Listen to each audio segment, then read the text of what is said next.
Bom dia a todos os nossos amigos ouvintes do vlog do Conde Lope Villanueva. Desde já, eu agradeço o número de doações que recebo e continue me ajudando nessa empreitada para a gravação de novos conteúdos e inscreva-se neste canal. Eu gostaria de tecer alguns comentários a respeito de Joel Pinheiro da Fonseca, que é jornalista, em que ele faz uma defesa pública do aborto. Aqui tem o título: Aborto não deveria ser crime. Ele publicou esse vídeo aqui. E o que mais me chama a atenção são os argumentos capciosos que, em geral, as pessoas tentam justificar a legalização do aborto.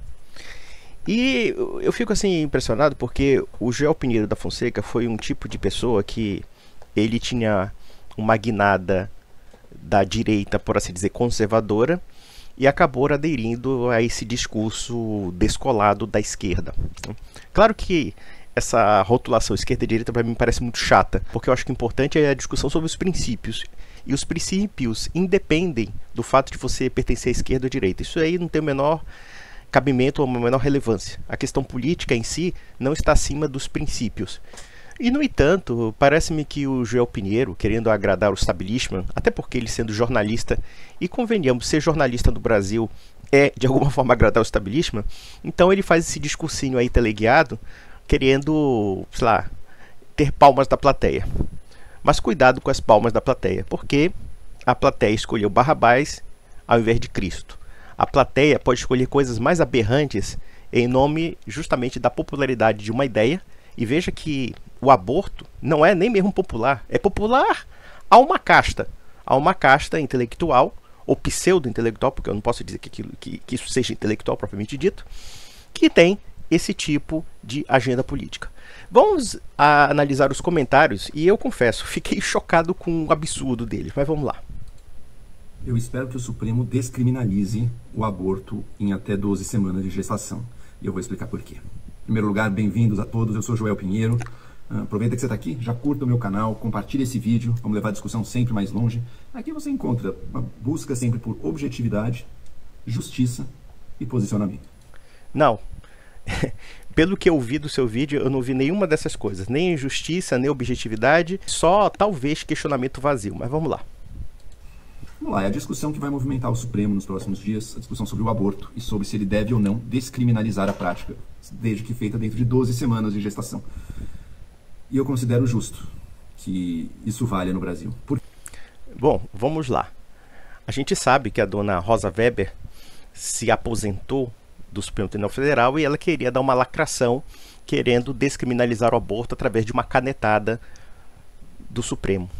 Só que houve uma reação do Congresso Nacional, em particular da bancada evangélica, mas também de alguns ativistas católicos, que embargaram esse showzinho da ex-ministra. Graças a Deus, diga-se passagem. Então, o caso do aborto acabou sendo engavetado porque foi uma medida muito impopular. E esse sujeito diz que é uma medida de justiça. Eu não sei que ponto o senhor Joel entende como justiça, mas tudo bem. Por quê? Primeiro, em curtas palavras, depois a gente vai entrar mais fundo. Em menos de 12 semanas, um embrião, ou no máximo um feto, ele não tem ainda um sistema nervoso formado a ponto dele ter minimamente sensações, sentimento, sentir dor. Ele não tem senciência, ele não tem consciência, ele não tem nem as condições mínimas, portanto, para que a gente possa considerá-lo uma pessoa. Aqui existe um grande problema desse discurso. O que o senhor Joel Pinheiro da Fonseca considera uma pessoa? Porque partindo dessa sua pressuposição, qualquer padrão arbitrário pode ser um fundamento para negar a dignidade de uma pessoa. Ele está tocando na questão da senciência, a questão da consciência, ou seja, da capacidade de aprender a realidade. Então, logo, nós podemos negar a dignidade dos recém-nascidos. Nós podemos também negar a dignidade dos loucos. Nós podemos afirmar que os loucos são menos seres humanos do que as pessoas sãs. Eu não diria somente os loucos, as pessoas que têm uma certa deficiência mental. Então, nós podemos também dizer que essas pessoas são menos pessoas do que aquelas que seguem aquilo que podemos dizer um padrão de normalidade no âmbito da inteligência, etc. Só que o senhor Joel Pinheiro da Fonseca não percebe que a sua argumentação pode justificar até mesmo a eugenia. Porque foram esses mesmíssimos argumentos que o regime nacional socialista se utilizou justamente para eliminar os fracos. Aliás, eu até aconselharia vocês lerem um livro do Edwin Black, chamado A Guerra contra os Fracos, que fala justamente dessa questão da política eugênica que foi aplicada não somente na Alemanha, como também até mesmo nos Estados Unidos, porque o movimento eugenista surgiu nos países de língua inglesa, no caso na Inglaterra e nos Estados Unidos. E depois foi para a Alemanha, e a Alemanha se tornou um palco experimental dessas ideias bizarras e absurdas. E justamente por isso, esse argumento de que você dizer que se determinados tipos humanos não se enquadram em determinados padrões formais do que se considera ser humano, então aquilo é menos ser humano. Essa é a lógica do Joel Pinheiro da Fonseca. E eu lamento, senhor Joel Pinheiro, você é realmente progressista, eu concordo com você. Você é progressista no sentido como um eugenista seria um progressista.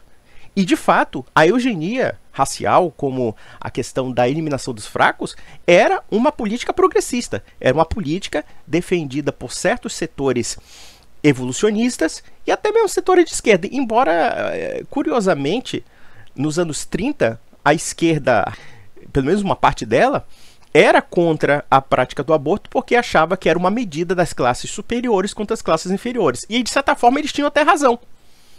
Vejam, por exemplo, que no caso da Inglaterra, em 1931, houve uma tentativa de uma política de eugenia, de querer esterilizar pessoas involuntariamente, dentre outras coisas.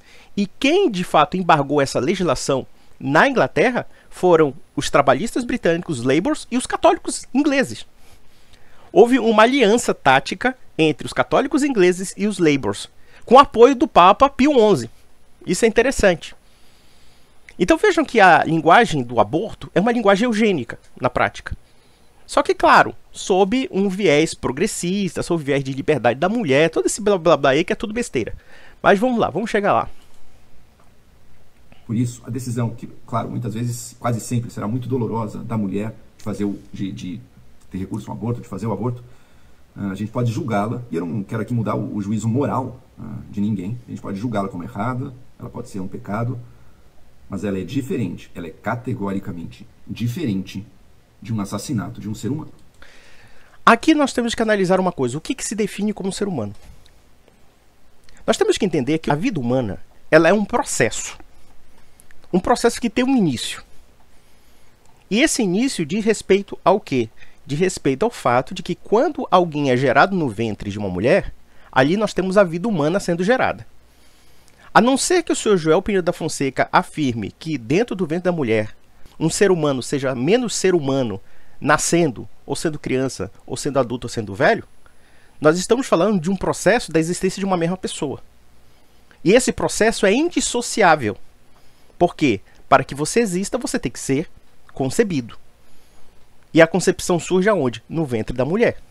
E dentro desse processo de concepção, esse ser humano vai nascer, esse ser humano vai crescer, esse ser humano vai se tornar uma pessoa adulta, enfim, vai formar todos os caracteres típicos da existência humana. Isso se ela não for uma pessoa, claro, com problemas físicos ou mentais. E mesmo assim, mesmo tendo uma incapacidade mental ou uma incapacidade física, essa pessoa vai crescer, essa pessoa vai amadurecer, a não ser que ela morra. Então eu pergunto, o que você define como ser humano? Ora, o ser humano é todo esse processo de existência. Não existe essa história de dizer que um nascituro no ventre da mulher é menos ser humano do que uma pessoa recém-nascida. Vejam que coisa absurda dessa lógica. Quer dizer, o ventre da mulher, que serve para proteger o desenvolvimento da criança, e eles vão dizer que não é uma criança, não, é só um embrião, é um feto. Sim, não, mas o que está se desenvolvendo ali? É uma criança.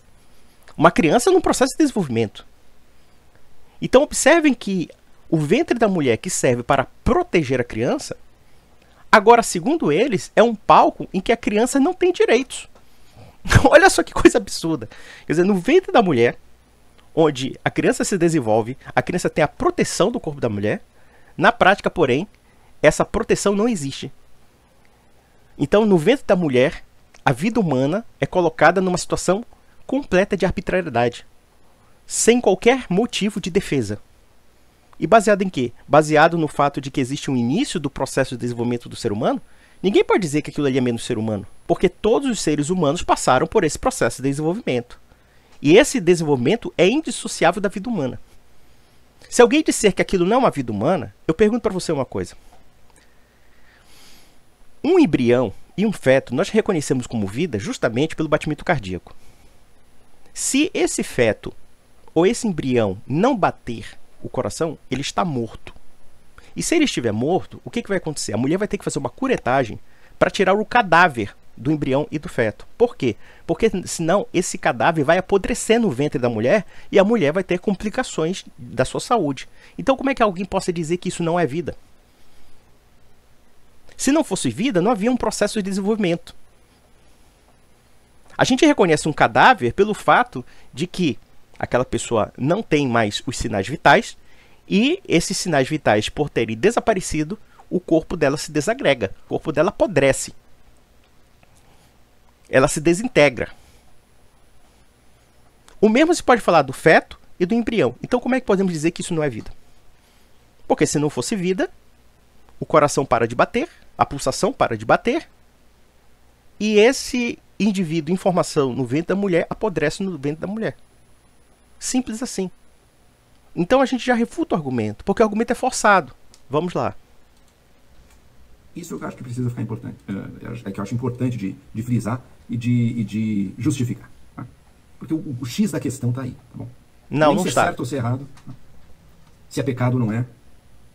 Porque eu acho que você pode perfeitamente considerar imoral. Não, veja, ele está querendo dissociar a prática criminosa do fato moral.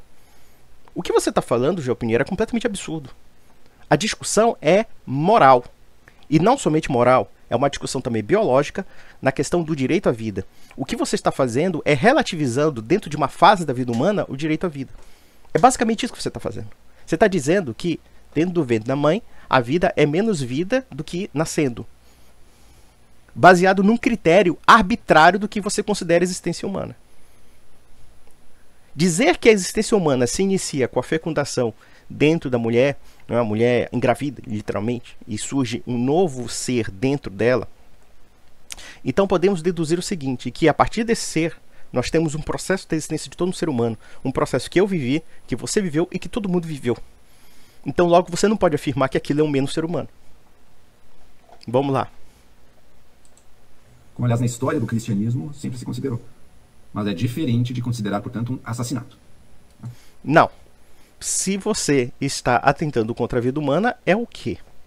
Podemos dizer que talvez o aborto tenha condições diferenciadas de outros tipos de crimes de assassinato.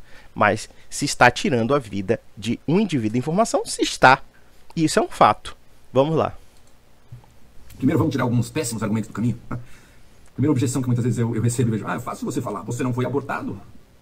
Alguns argumentos são muito ruins, né, gente? Veja, é verdade, não foi abortado. Outra coisa que é verdade, quando meus pais tiveram relação, eles não usaram camisinha. Se eles tivessem usado camisinha, eu também não estaria aqui. Olha só esse argumento idiota. O seu argumento é muito imbecil. Você está partindo da pressuposição de que uma vida humana que foi concretizada numa concepção tem a mesma situação de uma não existência. Eu não posso afirmar a sua não existência. Eu só posso afirmar o que existe. Se seu pai e sua mãe usaram camisinha e não houve concepção, não houve vida. Simples assim. Mas você está comparando o embrião e o feto com uma figura inexistente. Esse argumento é tão porco, mas tão porco, que você chega ao ponto de afirmar que nós estamos discutindo sobre a geração de um ser humano baseado numa pseudo-analogia de algo inexistente. Eu só posso discutir o direito à vida a partir da vida existente. Eu não posso afirmar o direito de existir de uma pessoa que não existe. Eu não posso afirmar o direito do ser humano de um morto. Eu posso afirmar o direito à dignidade do corpo do morto. Mas eu não posso afirmar o direito à vida do morto, porque o morto já está morto, ele não tem vida. Só podemos afirmar o direito à vida a partir da existência da vida. Então, logo, a sua comparação é completamente porca. E podemos dizer o seguinte, você não foi abortado. E não foi abortado por quê? Porque quando você foi gerado no ventre da sua mãe, a sua mãe não jogou você na lata de lixo hospitalar. Ela deixou você existir, ela aguentou os sacrifícios para que você existisse. Bem diferente, por exemplo, do seu pai e sua mãe usar camisinha, e não aconteceu nada, porque não houve concepção. Então, se não houve concepção, não houve geração da vida. Se isso aconteceu com seu pai e sua mãe, paciência. Agora, a gente não pode discutir no mesmo plano uma vida já existente que tem que ser protegida por algo que você está pressupondo a não existência. Isso é um argumento lógico capcioso e vergonhoso de um jornalista como você. E você não é uma pessoa burra. Inclusive, eu já debati com você. Mas eu não dou o direito de você falar besteira. Não dou o direito de você achar que você é jornalista, porque você quer ganhar esse Beautiful People daí, é que você tem o direito de falar essa besteira. Comparar algo existente pelo não existente. Isso não tem o menor sentido que você está falando. Só há discussão sobre aborto a partir do ser existente que precisa ser protegido, não a partir do não ser. Isso aí é uma coisa completamente esquizofrênica. Mas vamos lá. Isso não significa que eu deva ser contra o uso de preservativos, portanto, né? Isso não tem nada a ver uma coisa com a outra. Meu filho, não está se discutindo sobre a concepção ou a contracepção. Se está discutindo o fato de que existe uma situação concreta de um ser humano que está se desenvolvendo no ventre da mãe e que, portanto, ele tem que ter os direitos protegidos para que ele exista na sua plenitude. Quando eu digo a plenitude aqui, claro, preciso especificar, quando ele siga todos os processos inerentes à existência de um homem ou de um ser humano. No caso, ele tem que nascer, ele tem que crescer, ele tem que ser alimentado, tem que ser protegido, chegar à fase adulta e tocar sua vida. Basicamente isso. Então ele tem que seguir todos os processos inerentes à existência dele. Eu não posso discutir o aborto a partir da não existência. Da mesma forma que eu não posso discutir o direito à vida a partir da não existência da vida. Então uma coisa não tem nada a ver com a outra. Uma coisa é a pessoa impedir a concepção, o que não gerou a vida. E portanto eu não posso dizer nem mesmo que você pudesse ou não ter nascido, porque simplesmente você não existiu naquele momento. Você só pode afirmar a sua existência a partir do fato existente. Isso é uma coisa tão lógica, o que você propôs é tão absurdo, tão bizarro, que dispensa mais comentários, a não ser, claro, por caridade intelectual. Temos argumentos tão ridículos, enfim, espero que esteja claro que não faz sentido nenhum isso. Não, faz sentido sim. Da feita que você está comparando um ser humano existente pelo fato inexistente, então você está negando até mesmo a existência do feto e do embrião. É a conclusão lógica que podemos chegar da sua falsa analogia. Sua proposição, Joel, é vergonhosa do ponto de vista lógico. É vergonhosa. E é de uma baixeza intelectual que, pelo amor de Deus, sem comentários. Outro, você tem filho, como você ousa falar a favor do aborto? Gente, descriminalizar o aborto não vai tornar o aborto obrigatório. Eu não quero que as pessoas parem de ter filho, muito menos eu quero deixar de ter filhos. Uma coisa não tem rigorosamente nada a ver com a outra. Não, tem a ver. Tem a ver com o fato de que o filho tem direitos. E onde se inicia os direitos do filho? Se inicia com o nascimento? Não. Eu pergunto para você uma coisa, para mostrar o quanto esse critério que ele se utiliza é arbitrário. Você tem uma criança de 9 meses, tá? Que está no ventre da mãe, tá? E essa criança, de repente, sei lá, a mãe quer abortar, como de fato acontece, inclusive nos Estados Unidos. Parece-me que existem estados que podem legalizar o aborto até o último momento da gravidez. Eu pergunto uma coisa, qual é a diferença entre uma criança de 9 meses no ventre da mãe que está esperando sair e a criança que está fora do ventre? Quer dizer que olha só a lógica absurda do aborto. Se essa criança, no 9º mês, prestes a nascer, dentro da mãe, quer dizer, se a mãe não quiser ter a criança, então a criança pode ser morta justamente porque o ambiente desprotegido é o ventre da mãe e não fora dele.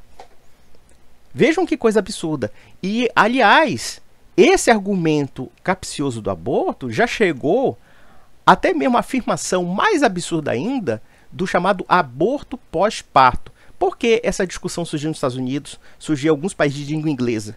Porque estava acontecendo abortos mal feitos de crianças de 9º mês e essas crianças sobreviviam. Aí sabe o que acontece? Os pró-aborto estão justificando o infanticídio.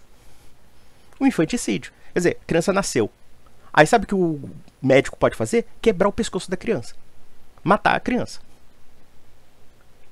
Lamento dizer, Joel, a sua causa é bárbara. Ela é bárbara. Ela é perversa. Porque dentro dessa lógica dos padrões que você estabelece para os seres humanos existirem, vai chegar um ponto que não vai sobrar nenhum ser humano. Porque esses padrões que vocês se apegam a seres humanos são ideais, não são reais. Os padrões reais dos seres humanos, pelos quais nós definimos como seres humanos, são aqueles padrões concretos pelos quais, pela lógica, pela razão e pela visualização, nós aprendemos. E logo, se o nascituro é um ser humano que está sendo gerado no ventre, se o ser humano tem como esse processo, esse elemento gerador, então logo ele tem a dignidade inerente de existir como qualquer outra pessoa. Porque nós fomos assim. O mesmo podia falar de uma criança. Por que uma criança valeria mais do que um adulto? Um adulto não é mais inteligente, não é mais experiente do que uma criança? A gente poderia também colocar o seguinte debate. O que você prefere salvar, um adulto ou uma criança? Segundo a nossa lógica, nós defenderemos a criança. Por quê? Porque a criança é um ser mais frágil, etc. Ela precisa vivenciar. E o adulto não. O adulto pode se virar. Mas por que esse raciocínio não se aplica ao nascituro? Que é o ser mais desprotegido ainda. Isso aí eu deixo para vocês. Vamos tirar também alguns argumentos ruins usados para defender a descriminalização do aborto. Como, por exemplo, só homens não deveriam nem discutir essa questão, apenas mulheres podem falar. Veja, numa democracia, numa sociedade como a nossa, anotem isso, todo mundo pensa e opina sobre tudo. Toda questão pública é uma questão que será discutida por todos. E veja, no Supremo Tribunal, hoje em dia, tem só 2 mulheres. O resto será homem que vai decidir. No Congresso, se o Congresso decidir uma lei, hoje em dia a maioria é homem.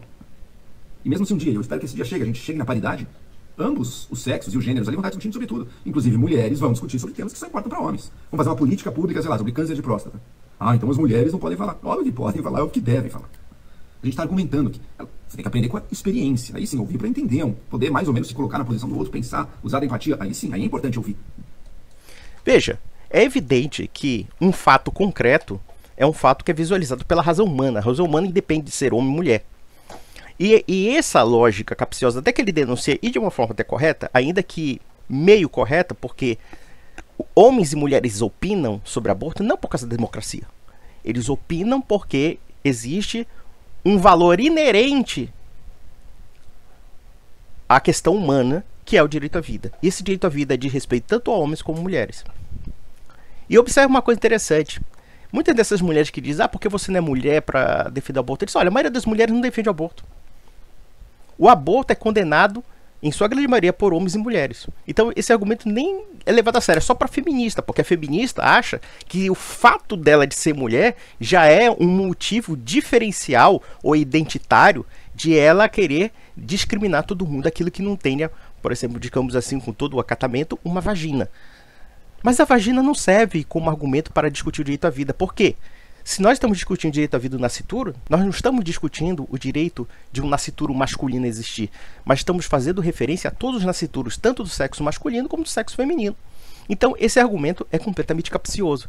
Mas isso é o delírio da modernidade. É o delírio de analisar as coisas por uma mera factualidade e não ver que existe um conjunto em torno. É analisar a parte pelo todo, como, aliás, é uma constante da nossa sociedade atual. Nossa sociedade é nominalista, ela só vê o fato ali isolado. E mesmo assim, dentro dos delírios da sociedade, até o fato isolado não convence, porque na verdade já não é mais o fato, é a opinião que prevalece. É o achismo, é o que eu sinto, é o que eu acho que deve ser, e não as coisas como elas são. Até mesmo o fato concreto já está sendo negado. Tal é o delírio idealista, subjetivista, que o Ocidente já está sendo dominado. E que, por incrível que pareça, a grande maioria das pessoas rejeita por uma questão até de senso comum daquilo que é óbvio, daquilo que aparenta aos olhos e à nossa própria inteligência, sem os vírus, sem os bugs da ideologia. Mas vamos lá. Mas para discutir se é certo ou se é errado, se deve ser proibido ou permitido, não. Não precisa ter sexo nem gênero nenhum para isso. Tá? Outro ponto que eu considero ruim, porque ele tenta fingir que a discussão não existe. Fala, esquece a questão moral. A questão aqui é uma questão de saúde pública. Veja, perfeito, tem um aspecto importante, sim, de saúde pública, é claro, mas se o aborto significar o assassinato de um ser humano, então não tem questão de saúde pública que vai falar mais alto do que ele. Imagina que eu considero que é bom para a saúde pública matar as pessoas que têm uma certa doença. É uma questão de saúde pública, tá bom? Se a sua saúde pública está violando diretamente direitos humanos de pessoas, você não vai poder tratar isso só como saúde pública, você vai ter que levar em conta a discussão central da vida humana, que é o que está aqui. Outro, é parte do corpo da mulher. Também não é parte do corpo da mulher. Desde o primeiro momento, o embrião, ele está dentro do corpo da mulher, mas ele é um organismo vivo distinto dela, tanto que na imensa maioria dos casos, todos os casos que ocorrem na natureza, o DNA do embrião é diferente do DNA da mulher. Então, isso já prova e mostra que ele não é parte do corpo dela. Ele é um outro organismo que está ali. Toda a questão é se esse organismo merece o status, se a gente confere a pessoa humana. E pelo menos nos estágios iniciais, eu argumento, não. Acho importante também tirar um pouco alguns espantalhos são colocados, como por exemplo quem diz que só é contra o aborto porque querem controlar o corpo da mulher, são contra a mulher. Em alguns casos isso pode até ser verdade, mas certamente não em todos. Tá? Então não vamos só lidar com a suposta má intenção do outro lado, vamos lidar com a substância do argumento. Veja que ele sabe todos os argumentos justificáveis do ponto de vista moral para ser contra o aborto. E mesmo assim o cara é a favor. Eu fico pensando, será que ele faz isso com sinceridade? Ou é porque ele quer manter o cargo de jornalistazinho de uma grande empresa de comunicação? Eu lamento, sinceramente, eu fico pensando assim, por que esse pessoal quer se auto-enganar, seja através de um cargo, seja através de formação de opinião, formando opiniões erradas? O preço do Brasil, muitas vezes, que eu acho que também é o preço do mundo, é que formar opiniões certas ou opiniões corretas hoje em dia te implica inúmeros encargos, inúmeros pesos e até inúmeras perseguições. Mas é aquela história, falar a verdade sempre foi problemático no mundo. Vamos lá. Mesmo vale 10 vezes mais até com as tentativas do lado contra o aborto, que às vezes dizem, não, eles são a favor do aborto porque eles odeiam a vida. Porque em alguns casos é bizarro, eles têm uma tara em matar fetos, é claro, isso. Você está entendendo direitinho a questão, você acha isso? Gente, tirem o espantalho da cabeça de vocês. Tenham a coragem de enfrentar os argumentos e não uma versão de caricatura da maldade do que você acha que o outro lado deve ser. Veja uma coisa. Quando você vê feministas que dizem que vão comer fetos no café da manhã, como aconteceu, por exemplo, na Argentina ou no Chile, então podemos deduzir que esse pessoal quer matar gente, sim. E que gosta disso. E diz que isso aí é um movimento de libertação. A análise do João Pinheiro tem o defeito de tirar o contexto daquilo que pode ser estereotipado, como se não houvesse uma realidade preexistente que possa levar a esse juízo. Então, por exemplo, quando nós observamos que há certas mulheres que têm revolta e até ódio contra a maternidade, como é de fato um movimento feminista, eu poderia citar a Shulamit Feuerstein. A Shulamit Feuerstein, o Firestone, defendia basicamente que a maternidade era uma prisão e que nós temos que acabar com a maternidade. Nós temos que criar até máquinas, tecnologias para tirar a maternidade da mãe. Olha só o grau de delírio. E a mulher é realmente esquizofrênica. E ela morreu de uma morte terrível. Morreu sozinha, tinha problemas de esquizofrenia claros, catalogados. E o corpo dela foi encontrado apodrecido num apartamento porque ninguém se deu conta dela. Encontraram lá e a mulher estava inchada lá de morta. Esse é o fim nebuloso de certas feministas. Mas veja, quando se fala da questão de querer matar o feto, de fato existe esse tipo de pensamento. E esse estereótipo, de alguma forma, pode parecer falacioso a princípio, mas na prática não é. Como também existem inúmeras indústrias que querem coisificar o feto. Veja a Planned Parenthood lá nos Estados Unidos, que quer realmente criar uma indústria de matança de nascituros. E não somente matança, usar o corpo do feto, do embrião, para mercadoria, para transformar em mercadoria, para transformar em coisa. É isso que nós vamos ver com a legalização do aborto, como de fato nós estamos vendo em muitos países do mundo. Então vamos lá. Nesse debate eu acho muito importante a gente também sempre tentar usar termos que são seu termo mais científico, mas que minimamente retratem a realidade. Uma coisa é um embrião, depois ele é um feto, depois um bebê. Sim, como um bebê não é uma criança, como uma criança não é um adulto. Mas e daí? Não sou a mesma pessoa com várias fases da sua existência? Então você está dizendo que dentro de um determinado ponto da existência, essa pessoa é menos pessoa? Isso não tem o menor sentido. Ou a pessoa é na sua integralidade ou não é. É simples assim. A gente chama o embrião, um ser ainda ali, o primeiro estágio unicelular, de bebê. Desculpa, não faz o menor sentido. Bebê faz gugu, dadá, bebê interage, bebê dorme, bebê mama. Meu filho, deixa eu te falar uma coisa. Aquele embriãozinho, tá? Que depois se torna feto, que depois se torna recém-nascido, é um processo de desenvolvimento de um bebê. Um processo de desenvolvimento de um bebê. Quando nós falamos de uma criança no ventre da mãe, evidentemente que é uma figura retórica, é uma figura de linguagem, mas é uma figura de linguagem que tem uma certa dose de veracidade, porque é uma criança em desenvolvimento. Então, por exemplo, nós vemos todo um processo de formação de uma criança no ventre. Então não podemos dizer que aquilo não é uma criança, necessariamente. Podemos dizer sim, é uma criança em formação. Está se formando um processo de uma criança. Claro, o embrião, evidentemente, não tem um formato de uma criança, mas ela está se desenvolvendo a ponto de formar uma criança. Então, claro, dentro dessa linguagem retórica aparente, tem um sinal de verdade. Nós temos um processo de desenvolvimento da criança. Uma criança em desenvolvimento. Podemos dizer que é uma criança em potencial? Sim, mas isso não muda a questão de que existe uma vida sendo gerada. E que existe uma criança em desenvolvimento. em que ela ganha corpo de criança, ganha olhos de criança e tem até um coração batendo. Ganha mãos, ganha pernas, ganha tudo. E que de repente, quando sai do ventre, já está prontinha para mais outro processo de desenvolvimento e assim sucessivamente. Vamos lá. Chamar o embrião de bebê é a mesma coisa que pegar uma criança de 7 anos e começar a chamar de adulto. Não é um adulto. É um organismo em diversos estágios do seu desenvolvimento. Esses estágios têm nome, vamos minimamente... Também não... Eu não tô... Primeiramente, a gente tem que entender uma coisa. Quando nós falamos que existe uma criança no ventre da mãe, vou repetir. É uma figura de linguagem? É. Mas é uma criança em desenvolvimento. É um processo que a criança está se desenvolvendo. Ainda que ela não adquira o formato de uma criança, no entanto, nós temos um processo de desenvolvimento de uma criança. Como também uma criança é um processo de desenvolvimento que vai chegar à idade adulta. Tudo bem, é potencial? Não é uma criança em ato? Podemos até dizer que sim. Mas isso não muda substancialmente o fato de que essa criança está se desenvolvendo. Então, o fato de você afirmar que literalmente aquilo é uma criança ou não muda substancialmente o fato também de que é uma criança em desenvolvimento. Que na verdade existe uma vida sendo desenvolvida ali. Certo? Vamos lá.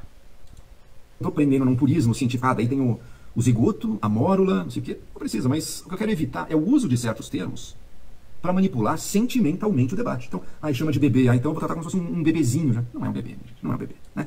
Não, é um bebê em desenvolvimento. Porque se alguém defende o aborto deste indivíduo em formação, nós estamos evitando o bebê. Nós estamos evitando a criança. Nós estamos evitando o adulto. Vamos lá. Outro ponto também. Mas nessa idade já tem bracinho. Ou nessa idade a boca já está aberta, em menos de 12 semanas, né? Já tem boca, o olho. Não é braço, não é boca, não é olho que torna um ser humano um ser humano. Uma pessoa sem braço é pessoa do mesmo jeito. Uma pessoa com morte cerebral, uma pessoa até sem, um corpo sem um sistema nervoso, e portanto sem tudo aquilo que ele traz, de consciência, de sensações, de sentimentos, daí não é mais, ou não é mais, ou nunca foi um ser humano, ou ainda não chegou a ser, tá? Uma pessoa, no sentido que a gente usa esse termo, no qual ele tem valor pra gente.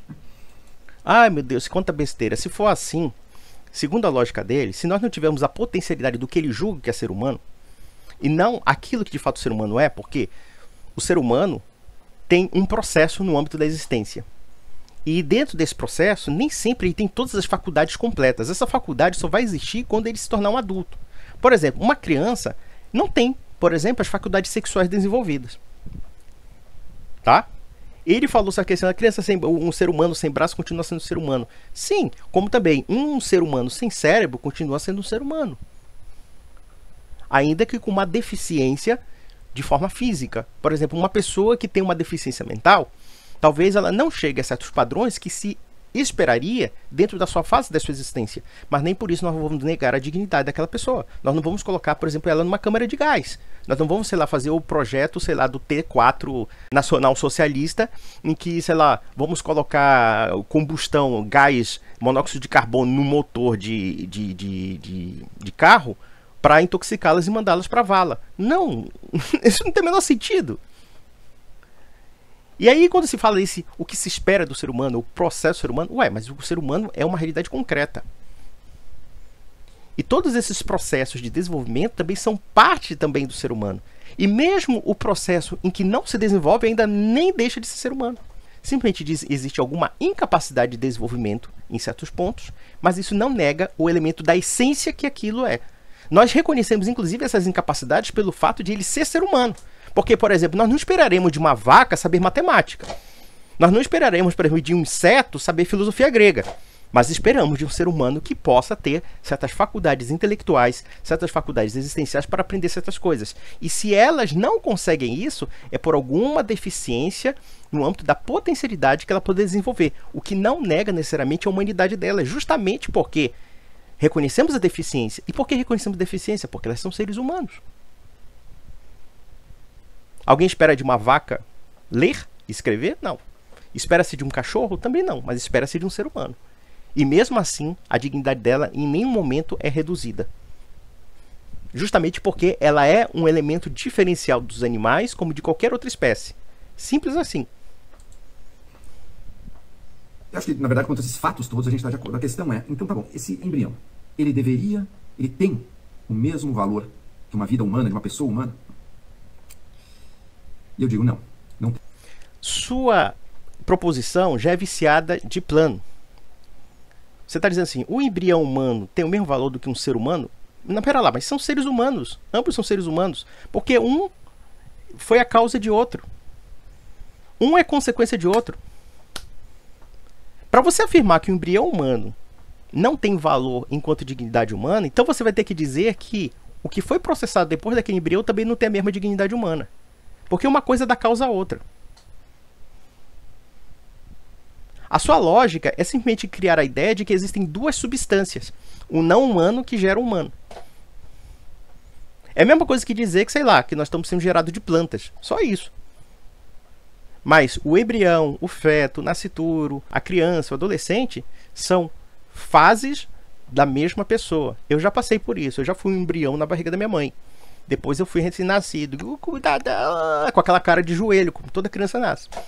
Aí depois eu cresci, me tornei uma criança de 5, 6, 7 anos. Depois fui adolescente e agora eu estou na fase adulta, quase chegando à velhice. Alguém vai dizer, por exemplo, que o Leonardo Bruno no Ventre da Mãe era uma figura substancialmente diferente enquanto ser humano? A resposta é não. Evidentemente que eu não sou mais um nascituro, não sou mais um recém-nascido, não sou mais um adolescente, nem mesmo uma criança. Evidentemente que eu me aperfeiçoei nesse tempo todo. Mas ninguém pode dizer que existe uma existência diferenciada do Leonardo Bruno criança e do Leonardo Bruno adulto. Não no sentido de um processo. Podemos dizer que, claro, eu não penso mais como uma criança de 5 anos. Mas eu posso dizer que existe toda uma linha de existência que é única ali. E que para eu chegar ao que eu cheguei, eu tinha que passar por todo esse processo de existência. É muito simples. Por que essa pessoa fica batendo cabeça por uma coisa tão lógica? Tem. E eu digo mais, mas esse ponto eu vou deixar um pouco mais pro fim do vídeo. Eu acho que ninguém, no fundo, considera que os valores são iguais. É que o valor do embrião é igual ao valor do ser humano. Olha, se fosse seu filho, digamos, sei lá, alguém maltratasse sua esposa e sua esposa, lamentavelmente, abortasse. O que você sentiria, Joel? Não sei se você tem filhos, mas com certeza você se sentiria algo perdido. Já que você falou sobre a questão do sentimento das pessoas, como você nunca teve filho, como você nunca sentiu a perda de um filho, então você fala essa bobagem. Pode ter sido uma coisa, tem muitas mães que já perderam seus filhos, que até hoje nunca se recuperam. Com pais também que perderam seus filhos e nunca se recuperam. E não se recuperam por quê? Porque quando a mulher engravida, existe uma expectativa de nascimento, uma expectativa de futuro. E essa expectativa de futuro é porque nós esperamos que o ser humano se desenvolva. Então ninguém pode dizer que o filho no ventre da mãe é diferente de, sei lá, de outra vida. Porque para aquelas pessoas que perderam seus filhos, mesmo no ventre, e isso acontece, infelizmente, a mulheres que, por algum problema ou complicação de saúde, há abortos espontâneos. Alguém vai dizer que necessariamente os pais não valorizam aquela criança que estava no ventre da mãe? É porque você não compreende a frustração humana, meu filho. Eu posso dizer que eu conheço, porque eu já presenciei isso. E você vem com essa bobagem, dizendo, não, olha, a criança de 5 anos não pode ser equiparada ao embrião e feto. Claro, porque você não teve filho. Aí eu posso usar realmente essa argumentação. Porque para você ter essa percepção, é preciso você experimentar essa percepção. E eu tenho plena certeza de uma coisa. Um pai e uma mãe que perdem um filho no processo da gravidez, isso pode ser 1 mês de gravidez, pode ser 2, pode ser 5, pode ser 7, pode ser até 9 meses de gravidez. A frustração que há entre os pais é profunda. É profunda. Então não me vem dizer que isso não é comparável. Porque você não tem ideia nenhuma do que você está falando. Você não tem ideia nenhuma. Eu conheço amigos meus que perderam um filho em 9 meses de gravidez. A criança nasceu morta, natimorta. E essas famílias jamais superaram isso. O filho daquelas pessoas morto. Como eu também conheço pessoas que tiveram 3, 4 meses de gravidez, perderam os filhos e ficaram muito frustradas.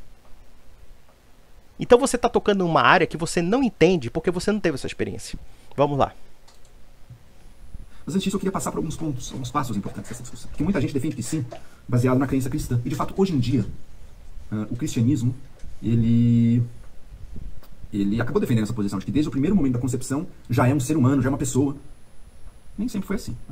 Nos próprios livros da Bíblia, não é assim. Eu prometo que não vou me delongar muito sobre leitura bíblica, não é esse o ponto. Afinal de contas, a nossa lei não se pauta pela Bíblia. Mas é só para ressaltar para você que é cristão, ou talvez mesmo judeu, de que o que está nas Escrituras não tem nenhuma prova muito clara de que tivesse essa visão de que desde a concepção já é ser humano. Né? Porque o que trazem muitas vezes para dizer que sim, já era? Passagens em que Deus se refere ao indivíduo falando dele já antes do nascimento. Tipo, uma passagem do livro do profeta Isaías, Deus dizendo para o profeta, eu te chamei desde o ventre da sua mãe. Então tá vendo? Lá dentro do ventre Deus já o chamava. Deus já o conhecia. Outro no Salmo 139, o salmista dizendo, teceste-me no seio de minha mãe. Ou seja, você me fez no seio, ou seja, já era eu dentro da minha mãe. Primeiro ponto. Observe uma coisa interessante, ele está fazendo uma interpretação muito porca da Bíblia, como se a Bíblia não tivesse uma tradição, como se a Bíblia não tivesse reflexões sobre o assunto. E veja uma coisa, a questão do aborto, pelo menos na história cristã, sempre foi condenada. A única discussão que havia era sobre a gravidade do aborto segundo um processo. Então, por exemplo, você vai encontrar São Tomás de Aquino, você vai encontrar Santo Agostinho, que falava, por exemplo, que isso aí era uma discussão que acabou sendo obsoleta. Acabou sendo obsoleta, né? Se, por exemplo, numa fase da criança havia a alma imortal dela ou coisa parecida. Mas o aborto sempre foi condenado pela igreja, sempre. Mesmo São Tomás e Santo Agostinho condenavam o aborto. A única questão era a gravidade da prática do aborto, se numa determinada fase era assim ou não. E mesmo assim eles se tornaram obsoletos. Por quê? Porque a ciência mostra que existe todo um processo de existência bastante complexo, tá? E a igreja entendeu, tá?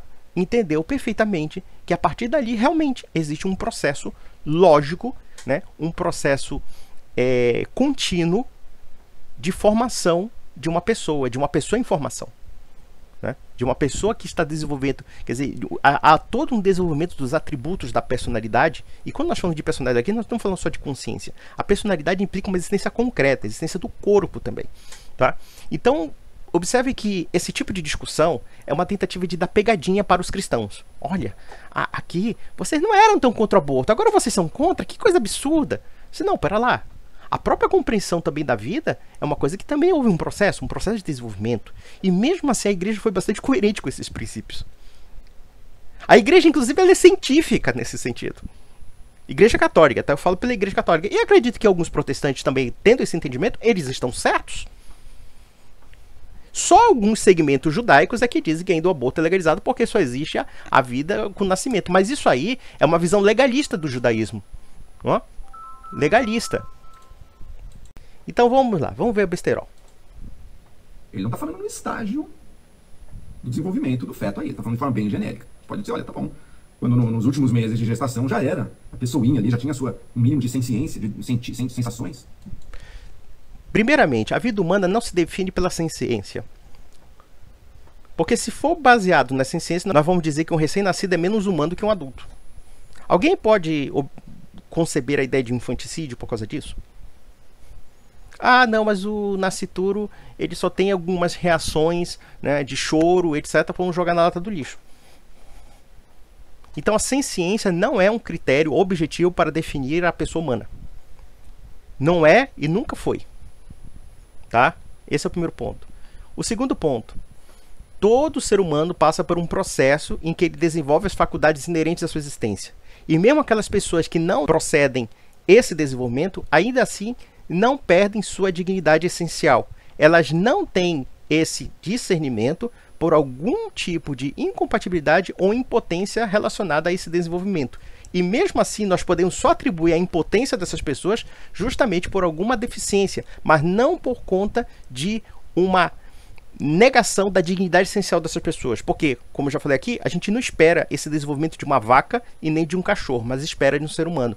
E mesmo assim, não tendo esses atributos de desenvolvimento, que são limitantes, que pode ser uma doença, que pode ser uma deficiência genética, etc., nem por isso eles perdem a dignidade de pessoas únicas e insubstituíveis como indivíduos. Inclusive, por exemplo, uma criança com síndrome de Down. Eu posso dizer que existem poucos seres humanos tão amorosos como uma criança com síndrome de Down. E não só criança, adulto com síndrome de Down. As pessoas com síndrome de Down são abertamente amorosas. Eu nunca conheci nenhum Down agressivo, violento. Nunca. Pode ser que exista. Tá?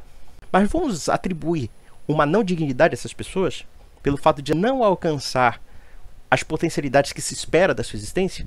A resposta é um sonoro não. Ela é digna desde sempre. Talvez estivesse referindo a essa parte. Ou ainda o momento, a passagem no qual a Virgem Maria, isso já no Novo Testamento, no Evangelho de Lucas, no qual ela visita a prima dela, a Isabel, E o bebê dentro da Isabel, que no futuro será o João Batista, ele se mexe, isso é um sinal. Se ele já se mexe, já é um estágio bastante avançado da gravidez, né? Não esse estágio inicial. Mas muito mais do que isso, gente. Sim, há passagens em que Deus se refere a Deus como já conhecendo a pessoa no ventre da mãe. Mas é muito mais do que isso. Há passagens em que Deus se refere ao conhecimento dele da pessoa antes mesmo dela ser concebida. O profeta Jeremias, antes de te formar no ventre de tua mãe, eu já o conhecia. Ou seja, antes de existir, antes do próprio organismo, do próprio embrião existir, Deus já o conhecia. Aqui nós estamos vendo a questão do atributo da onisciência de Deus. Mas os atributos da onisciência de Deus já reconhecem a vida antes de ela existir. Ele não percebeu que a lógica subliminar dele, longe de negar o direito à vida, afirma o direito à vida. Porque antes de nós existirmos, Deus já nos concebia como existência. E quem é você, senhor Joel Pinheiro da Fonseca e todos os outros aí, todos os seus coleguinhas defensores do aborto, para negar isso? Negar aquilo que está no Logos divino. Aquilo que está baseado já num processo de existência pré-determinado por Deus. Ou seja, Deus, antes de eu existir, já me concebia. Aí, de repente, sabe o que acontece? Aí vem você e defende o aborto. Quer dizer, você está usando um argumento que está sendo contra você, meu filho. Vamos lá. Passagem da carta de São Paulo para os Efésios, dizendo que eles, os cristãos foram chamados por Deus, escolhidos por Deus, antes da fundação do mundo, ou seja, antes de existir o universo. O que todas essas passagens estão dizendo? Elas estão dizendo que, portanto, eu já era uma pessoa antes de eu sequer ter sido concebido no útero da minha mãe. Não. Essas passagens se referem ao conhecimento de Deus.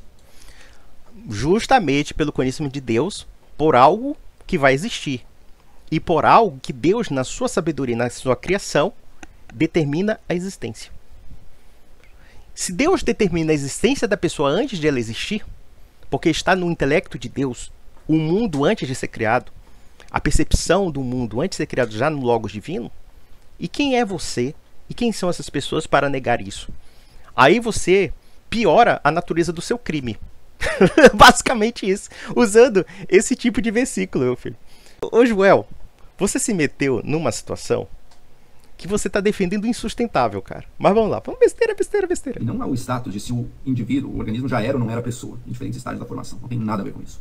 Claro que tem a ver com o fato de que essas pessoas que vão nascer já foram concebidas com Deus, na sabedoria de Deus e na onisciência de Deus, antes da existência do mundo. Como elas não são pessoas, meu filho? Como elas não são pessoas? Mas justamente pelo fato de Deus tê-las concebido no plano da sua sabedoria, é que elas têm necessariamente o direito de existir. Vamos lá. Ai, meu Deus do céu. Como é que... Tá que pariu. Deus te conheceu dentro do útero, Deus te conheceu antes de você sequer estar no útero. Isso não quer dizer que você já existisse antes, isso não quer dizer que dentro do útero você já fosse pessoa também. Como não? Como não, cara? Na verdade, sabe o que você está fazendo? Você está reduzindo o plano de Deus perante o homem. Você está imanentizando Deus, como se Deus fosse limitado pelo próprio tempo. E você está querendo predefinir o que Deus já estabelece previamente antes da existência do homem. Você não percebeu o absurdo teológico que você está falando, não, seu Joel? Olha que você um dia se identificou como católico e de repente você se rebaixou esse nível. Veja, eu não sou nenhum ideal católico, tá? Muita gente diz assim, não, porque você é um bom católico. Não, para com isso. Eu sou um péssimo católico. Mas mesmo sendo um péssimo católico, um católico muito ruim, eu ainda reconheço que existe uma sabedoria que vai além daquilo que eu creio, tá? Eu posso dizer que existe algo na fé católica e algum conjunto de verdade da fé cristã que, por mais que infelizmente às vezes possa não cumprir, seja por alguma limitação minha espiritual, seja pelo fato de eu ter que me aperfeiçoar a fé, mas não entanto, eu não posso adulterar a verdade como ela é, por causa da minha satisfação, da minha existência. Porque a minha satisfação não vale nada. A satisfação só vale realmente se for de acordo com os desígnios da providência. E dentre os desígnios da providência, existe a vida das pessoas. As pessoas, antes de existirem, já estão aptas para existir pela vontade divina. Elas necessariamente existirão porque Deus quis. Por um ato de puro amor, por um ato de pura criação da sua inteligência. E você está usando isso para negar os atributos da própria divindade. O que é a coisa mais absurda que você está falando. Você está se metendo numa seara, cara, que você não entende. Então, baixa o facho, cara. Baixa o facho porque você está falando muita besteira. Vamos lá. E por fim, a passagem mais forte de todas, né? No livro do Êxodo, capítulo 22. Ah, 21, meu Deus, essa é ótima. Então tem várias regras sobre como é que o povo hebreu vai lidar com o assassinato ali dentro, tem uma condenação forte do assassinato, o assassinato vai ser punido com a morte. Ele levanta um caso, no versículo 22, em que um homem briga com outro, mas acaba acertando uma mulher grávida, e a mulher perde o filho, e o que está dito, perde o bebê, e o que está dito ali, se ela apenas perder o bebê, sem que ela receba grande dano, você vai pagar uma multa para o pai daquele bebê. Agora, se a mulher se ferir, ou mesmo se ela morrer, daí você vai ser olho por olho, dente por dente. Ou seja, o valor da vida da pessoa humana, da mulher, está aqui. É uma vida humana. A morte do feto resulta apenas uma multa. Aqui ele faz uma distorção, se não me engano, do capítulo 21, versículo 22 de Êxodo, que fala sobre a punição de alguém que fere a mulher em risco de morte para o aborto. Porque essa tradução ela é muito complicada. Se nós pegarmos a tradução do hebraico original, se fala o seguinte, que se você, numa briga, de uma forma acidental, você fere uma mulher, e essa mulher tem o perigo de perder o bebê, ou o perigo até de dar à luz, tá? Existem várias traduções em torno disso. Perigo de aborto ou coisa parecida, você paga uma multa. Mas se alguém morrer, aí você se ferra. Então veja que em nenhum momento ali há um rebaixamento da dignidade. O que há um problema é de tradução do hebraico, tá? A tradução original do hebraico diz que é o seguinte, você colocar a mulher em risco de perder o bebê, tá? Não necessariamente causar aborto. Ou que der causa ao aborto, né? Quer dizer, o risco de dar causa ao aborto, tá? Infelizmente a tradução ali muitas vezes é muito complicada. Mas, em nenhum momento, tá? Em nenhum momento a legislação hebraica está dizendo que o embrião, o feto, é menor. Pelo contrário, se você está colocando em risco da mulher abortar, você tem que pagar uma indenização. Tá? E há um outro aspecto. É um entendimento que nós temos sobre a vida. Entendimento. A legislação hebraica, ela serve para os judeus do mundo antigo. E o que nós entendemos hoje é o seguinte, é que existe uma realidade concreta chamada direito à vida. Eu gostaria, inclusive, de indicar um texto sobre essa questão do aborto e êxodo, e eu vou ler aqui do meu querido, né, amigo do Logos Apologética, o Emerson Oliveira, que ele escreveu sobre isso, então publicou um texto, né? Aqui. Botou aqui, tem um texto aqui, o Logos Apologética, você coloca assim, aborto e êxodo 21, 22, né? Como os valores tradicionais, ou seja, os valores bíblicos, continuam a ser sistematicamente extraídos da cultura americana, a confusão moral-espiritual tem sido um resultado inevitável. Embora a Bíblia não fale diretamente a prática do aborto, ela fornece material relevante o suficiente para nos permitir conhecer a vontade de Deus sobre o assunto. Uma passagem perspicaz do Antigo Testamento é Êxodo capítulo 21, versículo 22 a 25, que descreve a ação a ser tomada em caso de ferimento acidental ou pelo menos coincidente a uma mulher grávida. Se os homens lutarem em ferir uma mulher com um filho, de modo que ela dê à luz prematuramente, há uma tradução que ela possa dar o aborto e tudo mais. Existe essa tradução, inclusive, na Bíblia de Jerusalém, tá? Ainda que não haja aqui está uma tradução errada aqui. Ainda que não haja danos duradouros, ele certamente será punido conforme o marido da mulher o impuser. E ele deve pagar conforme os juízes determinam. Mas se houver algum dano duradouro, então você deve dar a vida para a vida, olho por olho, dente por dente, mão por mão, pé por pé, queimadura para queimadura, ferida por ferida, golpe por golpe. Aquela coisa da chamada lei do talião.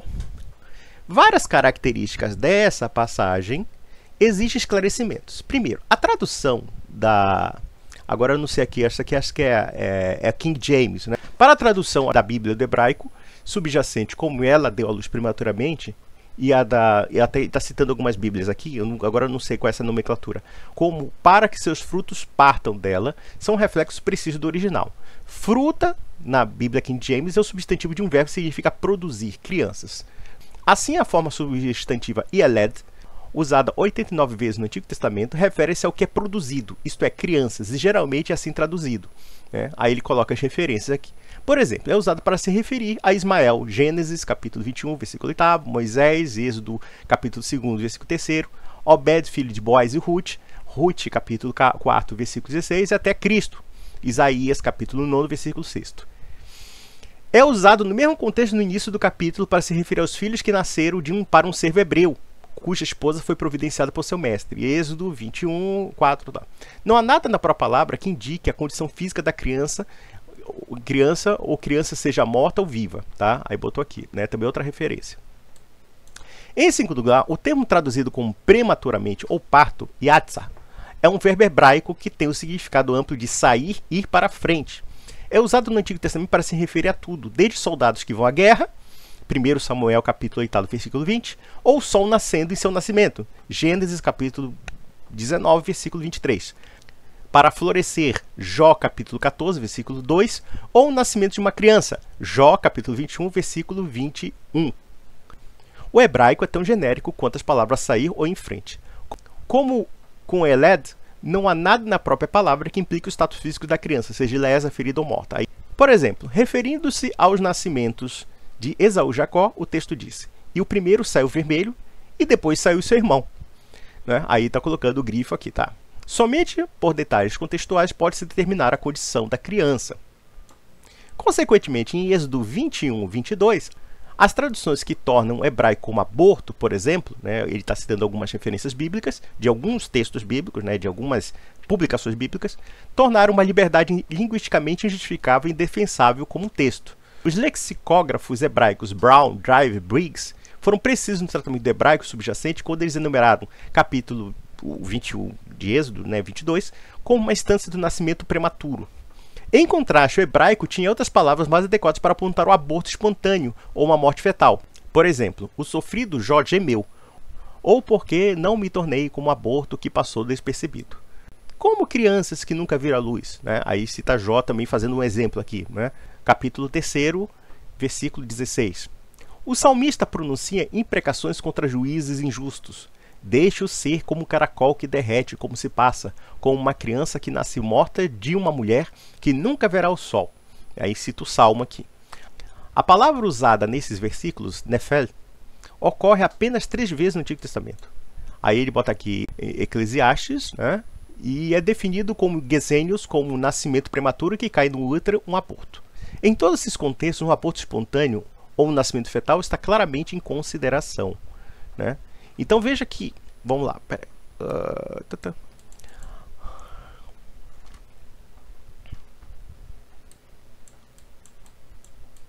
Ainda outro termo hebraico teria sido mais adequado para identificar descendentes falecidos. Quando Jacó protestou contra a crueldade de seu sogro, ele exclamou: estes 20 anos eu tenho estado contigo, suas ovelhas, suas cabras não abortaram. E no caso cita as Gênesis. Osés invocou Deus para punir a nação. Deles um ventre que se aborta, né, e peitos secos. Na verdade, apenas 2 capítulos após o texto em questão, Deus anunciou os detalhes dos israelitas sobre a conquista de Canaã e as bênçãos de que eles gostariam. Ninguém deve sofrer aborto espontâneo, ou seja, estéril em sua terra. Tá? Aí vamos ver aqui, né? Aí vamos passar logo aqui, né? Que ele faz umas comparações textuais para justificar qual é o sentido real de Êxodo capítulo 21. Em terceiro lugar, considere a próxima frase no verso em questão. Ainda não ocorre um dano duradouro, mas não há ferimentos graves e ainda não há segmento. Essas traduções capturam o hebraico com precisão. Absolutamente não há indicação gramatical no texto pelo qual se poderia assumir que o destinatário da lesão seja a mãe ou a criança com a exclusão de outra. Como Fishman observou, é sintaticamente e gramaticalmente pouco claro se o objeto da calamidade é o feto ou a mãe grávida. Para permitir que essas escrituras permaneçam sozinhas e falem por si só, é preciso concluir que entender ferimento para se referir exclusivamente à mãe é restringir o significado sem significação textual. Por isso é forçado a concluir que a ausência da especificidade foi deliberada por parte do escritor inspirado e que ele queria que o leitor conclua que a prescrição é aplicada a mãe e filho. A redação é, portanto, a mais apropriada e econômica se o escritor pretendesse transmitir todos os cenários possíveis sem terem entrar em uma elaboração tediosa, o que incluiria pelo menos as seguintes combinações: lesões não letais para a criança, mas nenhum ferimento para a mãe; lesão não letal para a mãe, mas sem prejuízo para a criança; lesão não letal para ambos; morte para a criança, mas sem ferimento para a mãe; morte à criança com lesão não letal para a mãe; morte à mãe sem ferimento à criança; morte à mãe com lesão não letal para a criança; e morte para a mãe e filho. O estudioso do Antigo Testamento, Gleason Archer Jr., resumiu o ponto da passagem. O que é necessário é que, se houver uma lesão tanto para a mãe quanto para seus filhos, a lesão deve ser vingada por uma lesão semelhante ao agressor. Se envolve a vida, nepes, do bebê prematuro, então o assaltante deve pagar com a vida dele. Não existe um status de segunda classe associado ao feto sob esta regra. Numerosos comentaristas concordam com essa avaliação do texto. Respondendo à fraca tradução do hebraico na Septuaginta, Dai e Delitzsch corrigiram corretamente. Mas o caráter arbitrário dessa explicação é aparente ao mesmo tempo, pois Yeled apenas denota um filho, como um ser humano plenamente desenvolvido, e não fruto do útero antes de assumir a forma humana. Eles também insistiram que a estrutura da fraseologia hebraica aparentemente torna impossível encaminhar a palavra ao prejuízos causados só à mulher. Kaiser observou: para o assalto acidental, o ofensor ainda deve pagar alguma compensação, mesmo que a mãe e a criança tenham sobrevivido. A mulher grávida ou o filho dela morre, o princípio do talho é invocado, segundo vida para vida. Em vista da compreensão do texto sobre a lei mosaica, o nascituro seria considerado viável no útero e com direito à proteção e benefícios legais. Em seu tratado da alma, capítulo 27, Tertuliano, que faleceu em 222 d.C., aludiu esta passagem em Êxodo 21. O embrião torna-se, portanto, um ser humano no útero desde que sua forma é completada, ou seja, na concepção. A lei de Moisés, de fato, castiga com as devidas penalidades o homem que causará aborto, na medida em que já existe o rudimento de um ser humano que lhe imputou, até agora, a condição de vida e da morte. Então, o Êxodo 21 previu uma situação em que dois homens brigando machucam acidentalmente uma espectadora grávida. A lesão faz com que a mulher entre no trabalho adiantado, resultando em um parto prematuro de seu filho. Se nem a mulher e nem a criança são prejudicados, a lei de Moisés cobrou uma multa contra aquele que causou o parto prematuro. Mas se a lesão ou mesmo a morte resultaram da briga, a lei impôs um castigo paralelo. Se o bebê prematuro morresse, aquele que causou o parto prematuro deveria ser executado, pois causar a morte de uma criança pré-nascida foi homicídio sob o Antigo Testamento, punível com a morte. Então veja que ele tocou num ponto que é bastante nebuloso, para justificar uma ideia que nunca foi defendida pela igreja. Então você vê que temos não somente comentaristas do hebraico que dizem que, na verdade, as traduções muitas vezes são complicadas, e eu realmente já conferi sobre o assunto, e que, na verdade, ali a ameaça, de fato, é de você causar um aborto na mulher. E que, se haver uma perda de vida, vai ser punido com a morte, inclusive com o bebê. Claro que aqui nós estamos entrando em várias searas da filologia, da teologia, mas a teologia é bem clara com relação a isso, pelo menos a teologia cristã, que o aborto é crime e acabou, e ponto final. Por quê? Porque concretamente existe uma vida humana, tanto no ventre da mulher, como também a vida humana da própria mulher. E que ele mesmo reconhece que são dois universos diferenciados. Mas ele quer usar a Bíblia aqui para o quê? Para fazer uma pegadinha contra nós. Então vejam aqui o site do Logos Apologética, que é um site muito bom, do Emerson Oliveira. Vamos lá. Podem ler no livro de Êxodo. Enfim, eu quero fechar a discussão bíblica só para dizer nada em todas as passagens que se levantam na Bíblia. Eu fui bastante atrás de outras até que eu não conhecia antes, para ver se tinha, mas era mais do mesmo, era mais de conhecimento de Deus acerca de nós dentro do ventre materno. Tá? Não há nada ali que defenda que desde o primeiro momento da concepção já é uma pessoa humana. Primeiramente, o que nós podemos definir sobre a pessoa humana? A Bíblia, em geral, quer nos propor a salvação das almas, dentre outras coisas. E nós temos um princípio que vale erga omnes para todos, que é o direito à vida. Se o direito à vida existe no ser humano, então isso é aplicável dentro do pensamento bíblico. Ele se apega a fatores meramente acidentais para negar o essencial, que é o direito à vida. Se hoje nós temos um conhecimento científico de que a vida humana começa a partir da geração do ventre da mulher, então não há discussão com relação a isso. Pegar a Bíblia para ficar fazendo argumentos capciosos não vai mudar a essência do fato de que a vida surge a partir dali. E que se existe uma vida a partir dali como parte de um processo único da existência de um indivíduo, então pronto, então a discussão já é encerrada. Não há por que discutir isso baseado no quê? Numa interpretação em que você quer justificar o aborto em nome da Bíblia. Mas vamos lá. E a tradição cristã também não. Pouca gente sabe, mas na tradição do catolicismo, que hoje em dia é a instituição que mais está engajada na luta contra o aborto, houve muita divergência na tradição católica e nunca houve uma resolução infalível dentro dela sobre qual o momento em que o feto adquire a alma espiritual. Se é na concepção ou se é posterior. E a maior parte dos doutores da igreja, Santo Agostinho, São Tomás de Aquino, não defendiam que a gente tenha a alma humana, racional desde a concepção. E sim depois de uma série de semanas. Acho que é 40 dias, inclusive, ou seja, mais até do que as 12 semanas agora do Supremo. Tá? Veja uma coisa interessante. As pessoas naquela época não tinham a noção de ciência que nós temos hoje. Tá? E esses debates especulativos se tornaram anacrônicos. O fato de Santo Agostinho ou São Tomás de Aquino discutir sobre a gravidade do aborto ou não, isso não implica dizer que eles estivessem certos. Isso não implica dizer que a igreja aceitou o enunciado deles. Nem tudo que Agostinho falou foi aceito pela igreja. Quando nós falamos da patrística, por exemplo, nós falamos de quê? De um retrato histórico do desenvolvimento da doutrina cristã. Tá? Isso não quer dizer necessariamente que os autores patrísticos, nos seus comentários devidos, fossem 100% aceitos. Por exemplo, eu citei aqui Tertuliano. Tertuliano foi o homem que introduziu o conceito da trindade no debate teológico. Nós tínhamos realmente a ideia de um Deus que se manifesta em 3 pessoas, mas a trindade foi uma introdução que, segundo os historiadores, pelo menos o primeiro registro desse termo foi Tertuliano, certo? E depois Novaciano e muitos outros. Tanto Novaciano como Tertuliano se tornaram hereges, donatistas, se não me falha a memória. Não é porque Tertuliano acertou num ponto que a gente aceite tudo que Tertuliano tem errado. O mesmo se pode dizer até mesmo da divisão do Antigo e Novo Testamento. Quem criou essa divisão, por incrível que pareça, se não me falha a memória, eu posso estar errado, alguém me corrija se eu estou errado, foi Marcion, o herege Marcion, que criou essa concepção, porque ele dizia que nós deveríamos rejeitar o Antigo Testamento e só aceitar o Novo Testamento. Inclusive, essa concepção Antigo e Novo Testamento vem de um herege.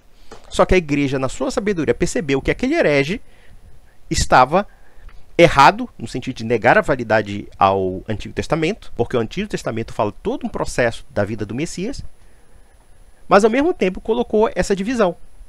E essa divisão foi aproveitada pela igreja para explicar o prenúncio da vinda de Cristo e o advento de Cristo a partir dos evangelhos. Então veja que toda essa coisa de querer colocar fórmulas capciosas na história do cristianismo para dizer que a fé cristã não é legítima na defesa do direito à vida, isso aí nós podemos chamar flatus vossos, é voz de peito, não quer dizer absolutamente nada. Hoje em dia, a instituição acabou tomando uma decisão para um lado, mas nunca definiu esse tema. Nunca definiu. Não, a igreja já definiu esse tema. Você está completamente enganado. Você tem documentos históricos antiquíssimos contra o aborto. Eu poderia até ser mais ousado. Existem até pagãos contra o aborto. Por exemplo, Hipócrates. O juramento de Hipócrates diz abertamente que não se pode dar substância venenosa para praticar aborto. Até um pagão, e olha que os pagãos não tinham essa noção da sacralidade da vida que nós temos hoje. Eles não tinham. Mas mesmo um pagão tinha uma inspiração para afirmar que havia uma vida no ventre da mulher. Que dirá então o cristianismo? O debate se como se forma a vida é uma outra história. Mas o aborto sempre foi condenado e a igreja defende peremptoriamente o direito à vida. Simples assim. O que é consenso na história do cristianismo? O aborto sempre foi e sempre foi visto como um pecado. Isso nunca mudou. Jamais você vai ver qualquer referência em todos os pensadores da história do cristianismo dizendo que não é pecado. É sempre pecado. Isso é uma coisa que distinguia até o cristão do pagão ali no Império Romano. Mas que o aborto do embrião nos primeiros estágios já é um assassinato, e que aquele embrião já tem a alma humana, a alma racional, não. Isso nunca foi consenso. Sempre foi pecado. Mas não necessariamente esse pecado é o assassinato. Não, o negócio é o seguinte. A questão que se discutia com relação aos autores da igreja é o grau de gravidade da prática do aborto. Ele mesmo reconhece que o aborto é pecado. Bom, mas se o aborto é pecado é porque existe uma transgressão da lei de Deus. E qual é a transgressão que há no aborto? É a transgressão da vida. A questão é a gravidade. É a gravidade da transgressão. Isso era discutido. E hoje, mais do que nunca, até pelo entendimento científico, biológico que nós temos hoje, nós percebemos que a gravidade é bem pior do que se imaginava. E que São Tomás e Santo Agostinho, nesse aspecto, se tornaram abertamente anacrônicos. Tá? Abertamente anacrônicos. Porque a igreja chegou numa conclusão bem distinta daquilo que São Tomás ou Santo Agostinho chegaram. E veja que ele mesmo reconhece que o aborto é um pecado. E é pecado por quê? O que transgride o aborto? É o direito à vida. Resta saber se o direito à vida, por exemplo, vamos pegar o caso. No caso, se a questão de ela ter ou não uma alma imortal, uma vida ter uma alma imortal ou não. Tá? Aí nós estamos falando da gradação, né, da gravidade da situação. Tá? Mas mesmo assim, pelo que nós concluímos, é muito grave. Porque nós estamos, sim, matando um ser humano em formação. Porque, sim, o aborto mata, destrói um ser humano em formação. Simples assim. E, evidentemente, para a nossa legislação, o que importa é ser assassinato. Não que a fonte do cristianismo, da Bíblia, vai ser importante para isso, mas... Pera lá, meu filho. A legislação civil ou a legislação penal do Estado moderno, por si mesma, não serve como argumento para dizer se algo é crime ou não. Ela pode formalizar a ideia do crime. Mas, por exemplo, a Alemanha Nacional Socialista não achava errado matar judeu. Não achava errado esterilizar e até mesmo exterminar pessoas consideradas incapazes. Isso era legal. O legal, o moral e se isso se adequa ao direito natural é uma discussão ampla. Mas nem tudo que é legal é necessariamente válido do ponto de vista moral. E do ponto de vista ético. E até mesmo o legal pode ser injusto. Eu não sei por que você tirou isso. Ah, não, nós não tiramos da Bíblia, não tiramos disso. Sim. Mas veja que o cristão, ainda que se inspire na Bíblia, tá? A nossa proposição da defesa do direito natural não é uma coisa que está escrita num livro. Ela está refletida no livro. Ela está escrita na natureza, na ordem natural das coisas. Eu acho que o senhor Joel Pinheiro da Fonseca muitas vezes refuta os católicos pensando que são protestantes. Nós não somos protestantes, somos católicos. E o catolicismo reconhece perfeitamente de que a própria natureza, ou pelo menos o próprio cosmos, é uma criação divina. E dentro desse cosmos existe uma ordem divina que tem que ser obedecida e tem que ser respeitada. E essa ordem divina diz respeito também ao direito à vida. O direito de o ser humano existir na plenitude da sua existência e na sua dignidade. Então é isso que nós temos que entender. E, portanto, não é uma questão de que está preso a um livro. Ah, porque a Bíblia diz isso. Tudo bem, a Bíblia diz, não matarás, por exemplo. Mas não matarás por quê? Porque está escrito no livro? Não. Não matarás porque Deus quis que não se matasse injustamente alguém. Claro que existem situações em que você, digamos assim, é permitido matar uma pessoa. Legítima defesa. É permitido você matar uma pessoa para defender sua vida, defender a vida da sua família, por exemplo. O estrito cumprimento do dever, por exemplo, de um policial que prende um bandido. E que também está ligado à legítima defesa e também à preservação da ordem pública.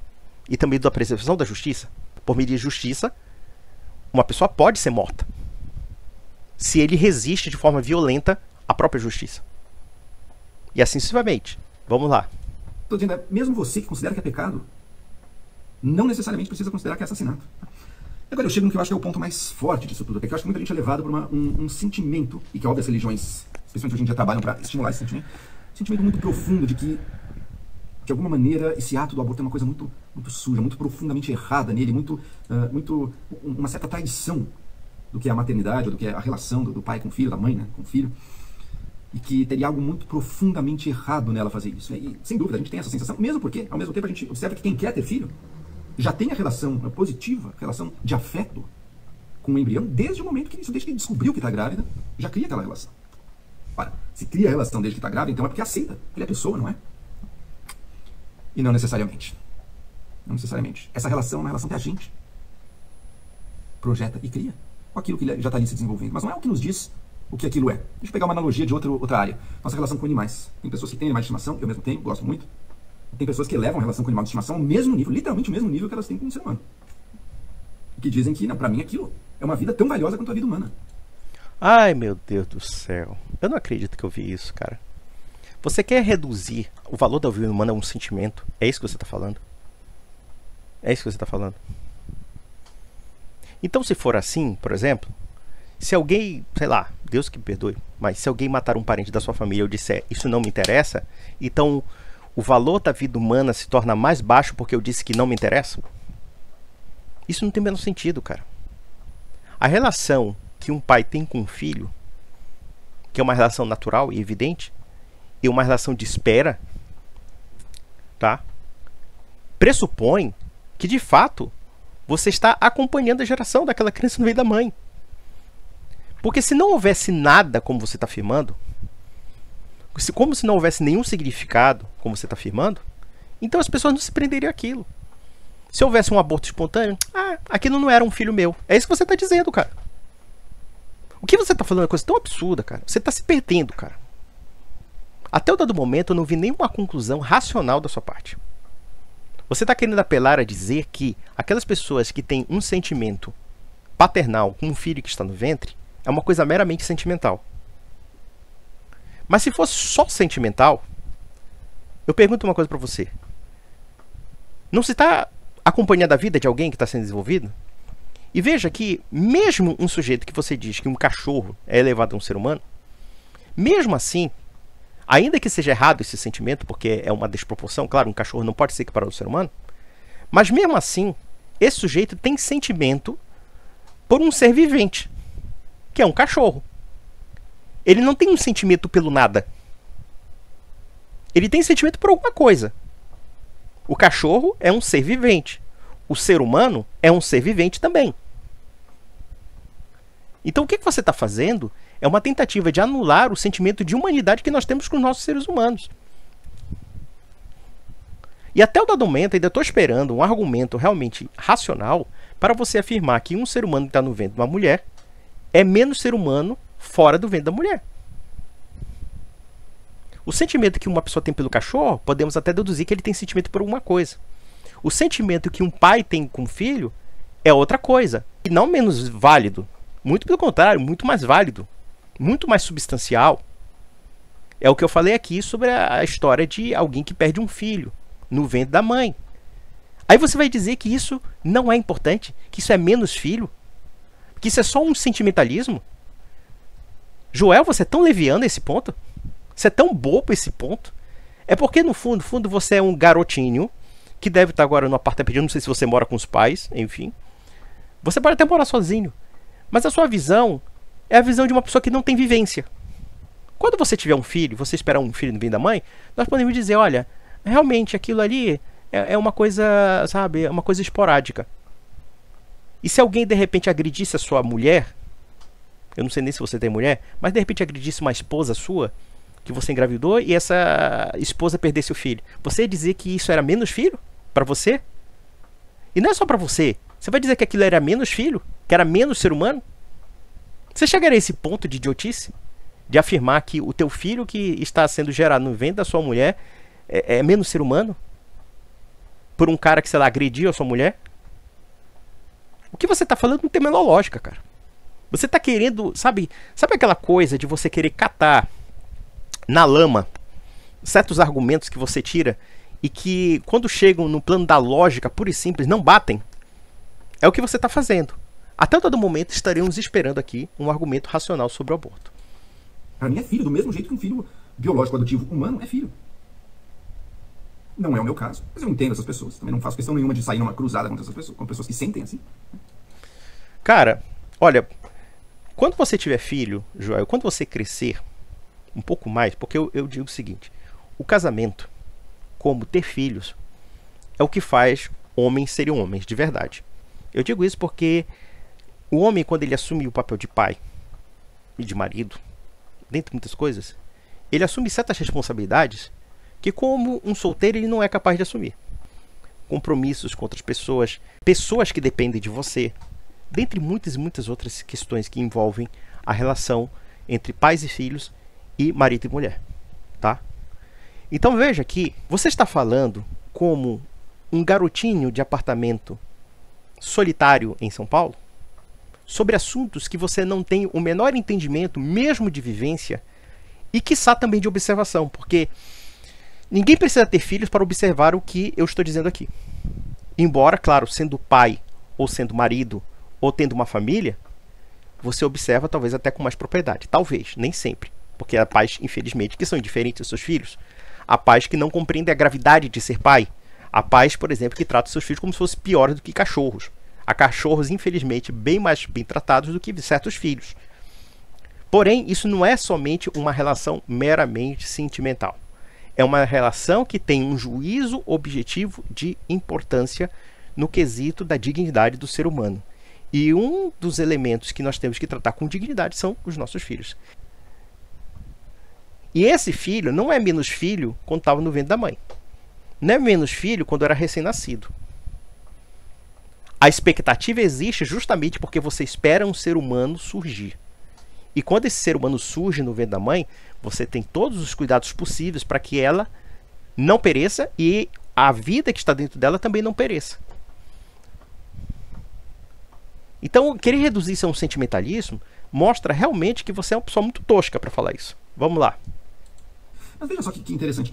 A mesma pessoa que tem uma relação com um bicho, né? É o meu caso. Eu tenho um cachorro, eu gosto muito do meu cachorro, não vejo como igual um ser humano, mas gosto muito dele. Se eu decidisse matar o meu cachorro agora, eu estaria sendo monstruoso. Eu estaria fazendo algo profundamente imoral, eu não tenho a menor dúvida. Agora, eu mesmo, diariamente, mato, ou melhor, encomendo a morte de bichos tão desenvolvidos quanto o meu cachorro. Porcos, vacas, galinhas, que eu como. E pago por isso e alimento essa indústria. Há uma hipocrisia, portanto, se eu gosto do cachorro, eu considero ele valioso e que seria errado matar, eu deveria considerar errado todos os seis. Não. Porque o motivo pelo qual eu considero errado matar ele, jamais me passaria pela cabeça fazer isso, é a minha relação e o meu sentimento para com ele. Não é o que esteja nele enquanto tal. Se um cachorro do mato morre por aí, ou é morto, não me toca do mesmo jeito. E nem precisaria tocar. Vejam, gente, eu não estou comparando o valor da vida do animal com o valor da vida nem do bebê e nem mesmo do embrião. Eu estou dizendo o seguinte: o quanto a gente atribui de valor, o quanto a gente sente esse valor, muda muito com o que está dentro do nosso coração, da nossa cabeça e da relação que a gente projeta. Ah, meu Deus do céu. Agora você quer reduzir o moral ao mero sentimentalismo, meu? Então o psicopata está mais do que justificado. Mas vamos lá. E não que está no ser enquanto tal. Ai, meu Deus do céu, que coisa. Eu quero fazer uma pirueta para defender o indefensável. Vamos lá. A mulher, necessariamente, com certeza, um embrião dentro dela que ela tem esse conhecimento, mesmo que ela opte pelo aborto, em 99% dos casos vai ser um enorme sofrimento. Porque aquilo, por todos os vínculos e todas as referências psicológicas do que é a gravidez, do que é a maternidade, ou até do pai de saber que está ali, do que é a paternidade. Isso não quer dizer que essas referências e esses laços têm que ser obrigatórios para a escolha de todo mundo o tempo todo. Ah, entendi. Você está querendo reduzir a ideia do direito à vida a um mero sentimento. Então, você está afirmando que a defesa do nascituro depende do sentimento que nós temos pelo nascituro. Cara, se for assim, se eu não tiver sentimento por ninguém, então acho que todas as pessoas têm que morrer. Baseado nessa lógica. O que você está preconizando é uma indiferença moral a partir do quê? De uma indiferença de sentimento. Claro que a moralidade nos implica, né, se colocar no lugar do outro, ou então uma sensibilidade suficiente para perceber o sofrimento do outro. Ou então a degradação do outro. Da feita que você fica reduzindo a um sentimentalismo, você está simplesmente reduzindo a própria dimensão da vida humana a um sentimento.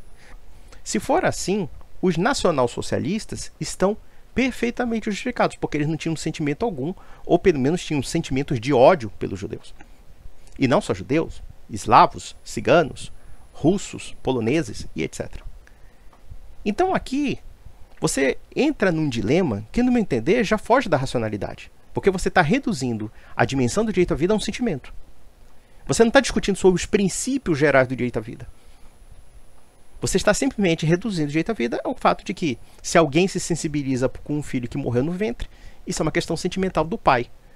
Mas isso não quer dizer necessariamente que aquele filho tivesse valor objetivo em si mesmo. É isso que você está falando. Você está falando que aquele ser humano que padeceu no ventre da mãe, um ser humano em desenvolvimento, e é um ser humano porque faz parte do processo da vida humana, então você está dizendo o seguinte, que morreu. Ele não tem tanto significado porque estava dentro da barriga da mãe. É só isso e só isso. Ou porque ele estava num estágio de desenvolvimento que você, segundo um certo padrão muito arbitrário, você diz que não é ser humano. Porque dentro do que chamamos de padrão de ser humano, eu poderia dizer, os padrões dos seres humanos são todos os processos da sua existência. Isso são os padrões dos seres humanos.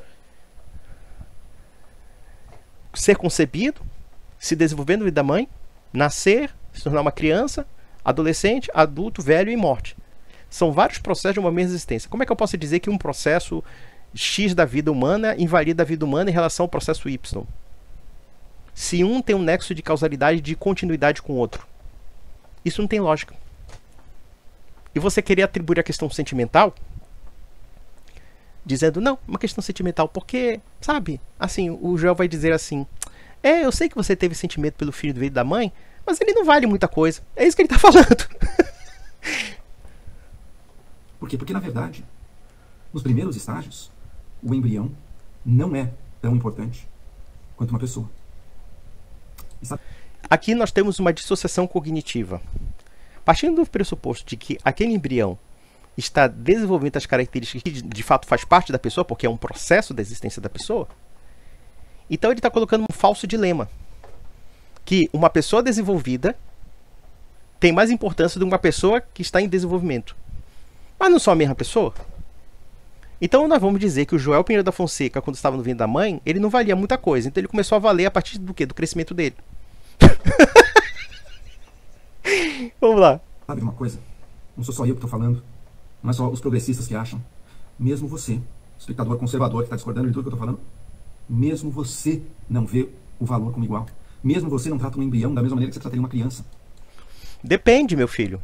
Você mesmo pegou um exemplo que invalida seu argumento. Um pai que perde seu filho vê sim valor na criança que se perdeu no ventre. E aqui nós temos um falso dilema. O falso dilema entre estágios de desenvolvimento de um ser humano, ou de uma pessoa. Porque quando falamos de pessoa aqui, nós estamos falando de pessoa junto com seus estágios. Né? Uma pessoa em desenvolvimento. Porque aqui, até esse termo, pessoas em desenvolvimento, é uma redundância, porque a pessoa sempre está em desenvolvimento. Um recém-nascido que vira uma criança está em desenvolvimento. Então, quando a gente fala de uma pessoa em desenvolvimento, nós estamos falando da pessoa e do processo da existência dessa pessoa, que nós chamamos de vida. Então eu digo, o que o senhor Joel Pinheiro da Fonseca está fazendo é um falso dilema. Isso é um sofisma. Ou seja, ele está dizendo que dentro de um estágio de vida, você vale menos do que outro estágio de vida. Mas isso não tem o menor sentido. Ou valorizamos a vida humana na sua integralidade, e essa integralidade implica todo o processo de existência, ou não valorizamos nenhuma vida. Ou vamos achar que a pessoa, para que ela tenha a dignidade da sua existência, ela precise necessariamente atender um certo padrão do que nós consideramos forma humana, pessoa humana, etc., sob pena de desqualificá-la enquanto ser humano, enquanto dignidade humana. Então, meu cara, você está forçando muito a barra, cara. Está falando muita besteira. E sabe como é que eu sei disso? Porque na nossa sociedade nós já temos, no Brasil, por exemplo, clínicas de fertilização in vitro. Clínicas de fertilização in vitro que criam embriões. Vamos lá. E para uma mãe ou para uma família que tem uma série de embriões, implantam um número deles no útero, sabendo que alguns vão morrer, provavelmente, mas mais do que isso. A lei não permite que todos sejam implantados ao mesmo tempo, e nem faria sentido fazer isso. Portanto, sobram embriões em muitos casos, embriões que não foram implantados. O que acontece com esses embriões? Eles são congelados, eles passam 3 anos congelados, e depois desses 3 anos a família ou a mulher pode escolher descartá-los. Ou se ninguém demonstrar interesse, a própria empresa acaba podendo decidir o que fazer. Levar para pesquisa, descarte. Sim.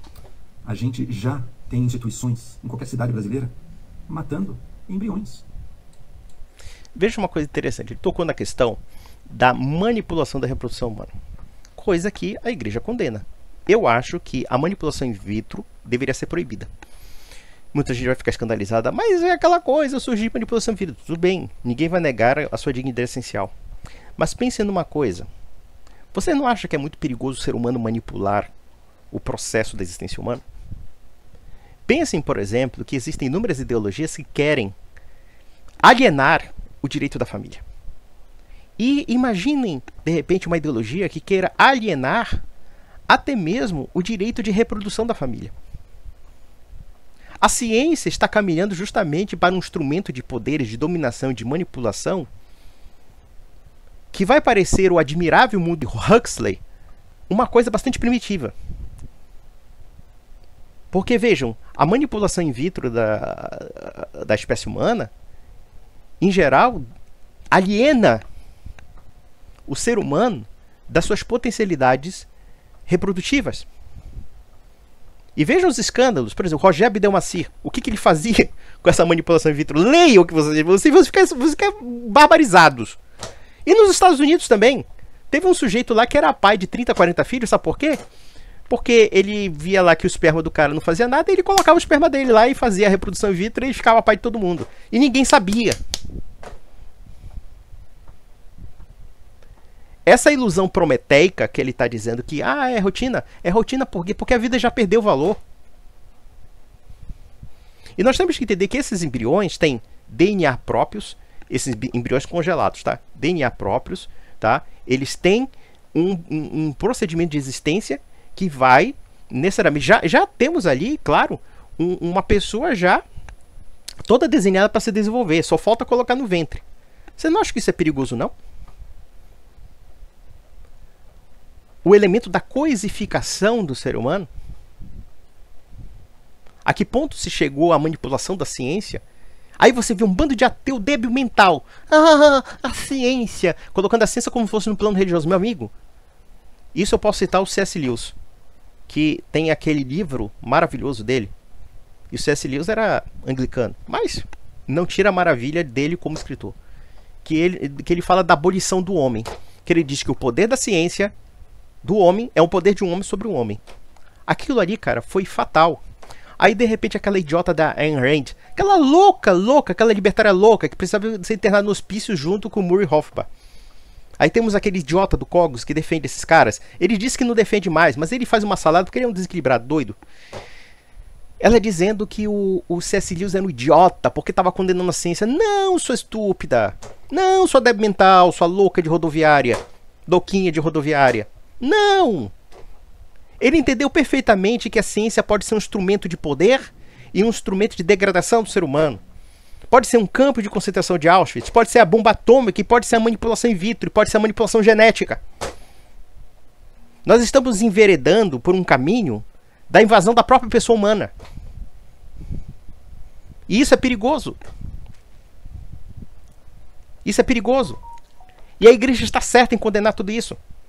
Em ver, sabe o quê? Um instrumento prometeico de rebelião contra a autoridade divina. Um instrumento adâmico de rebelião à autoridade divina. Isso é perigosíssimo. Como vemos aí os inúmeros escândalos que envolvem isso. Barriga de aluguel, manipulações genéticas bizarras, entre outras coisas. Aí esse cara vem dizer que isso é argumento para justificar a legalização do aborto? Ah, para! Todo mundo sabe disso. A questão é que esses embriões estão fora da barriga da mulher, então não tem toda aquela sensação, aquele vínculo, aquele drama. Mas acontece. E quer saber de uma coisa? Você não liga tanto assim. Porque imagina se fosse com crianças. Imagina se tivesse uma clínica, qualquer grande cidade desse país, em que crianças fossem levadas e um número delas fosse morta. A gente já consegue adoção para algumas, mas outras a gente mata. Mas todos nós estaríamos indo para esse lugar para resgatar essas crianças, para fechar a força dessa clínica, para impedir isso de acontecer. E não é uma má ideia, viu? E não é uma má ideia. O problema é que a sociedade, lamentavelmente, deixou de ser cristã. É por isso que hoje em dia temos discussão sobre a legalização do aborto, meu filho. É por isso que nós temos discussão sobre a questão da manipulação da vida humana. E você está legitimando isso. Como um bom liberal que você é. Aliás, é mesmo o próprio... eu vou até mostrar para você. Ah, não, tá aqui. O Juan Donos Cortés dizia, né, que o liberal é esse parlapatão. Esse parlapatão cético. Que, embora atribua... E ele estava falando do liberalismo de matriz deísta, tá?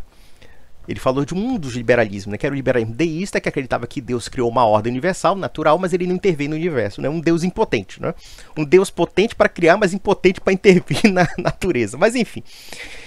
E ele dizia o seguinte, que o liberal, ele cultua tanto essa tagarelice, e ele não chega a verdade alguma que a solução final do liberalismo é o ateísmo, e mais ainda, vai ser engolido pelos socialistas se não se tornar um socialista. Porque o socialista é muito mais revolucionário.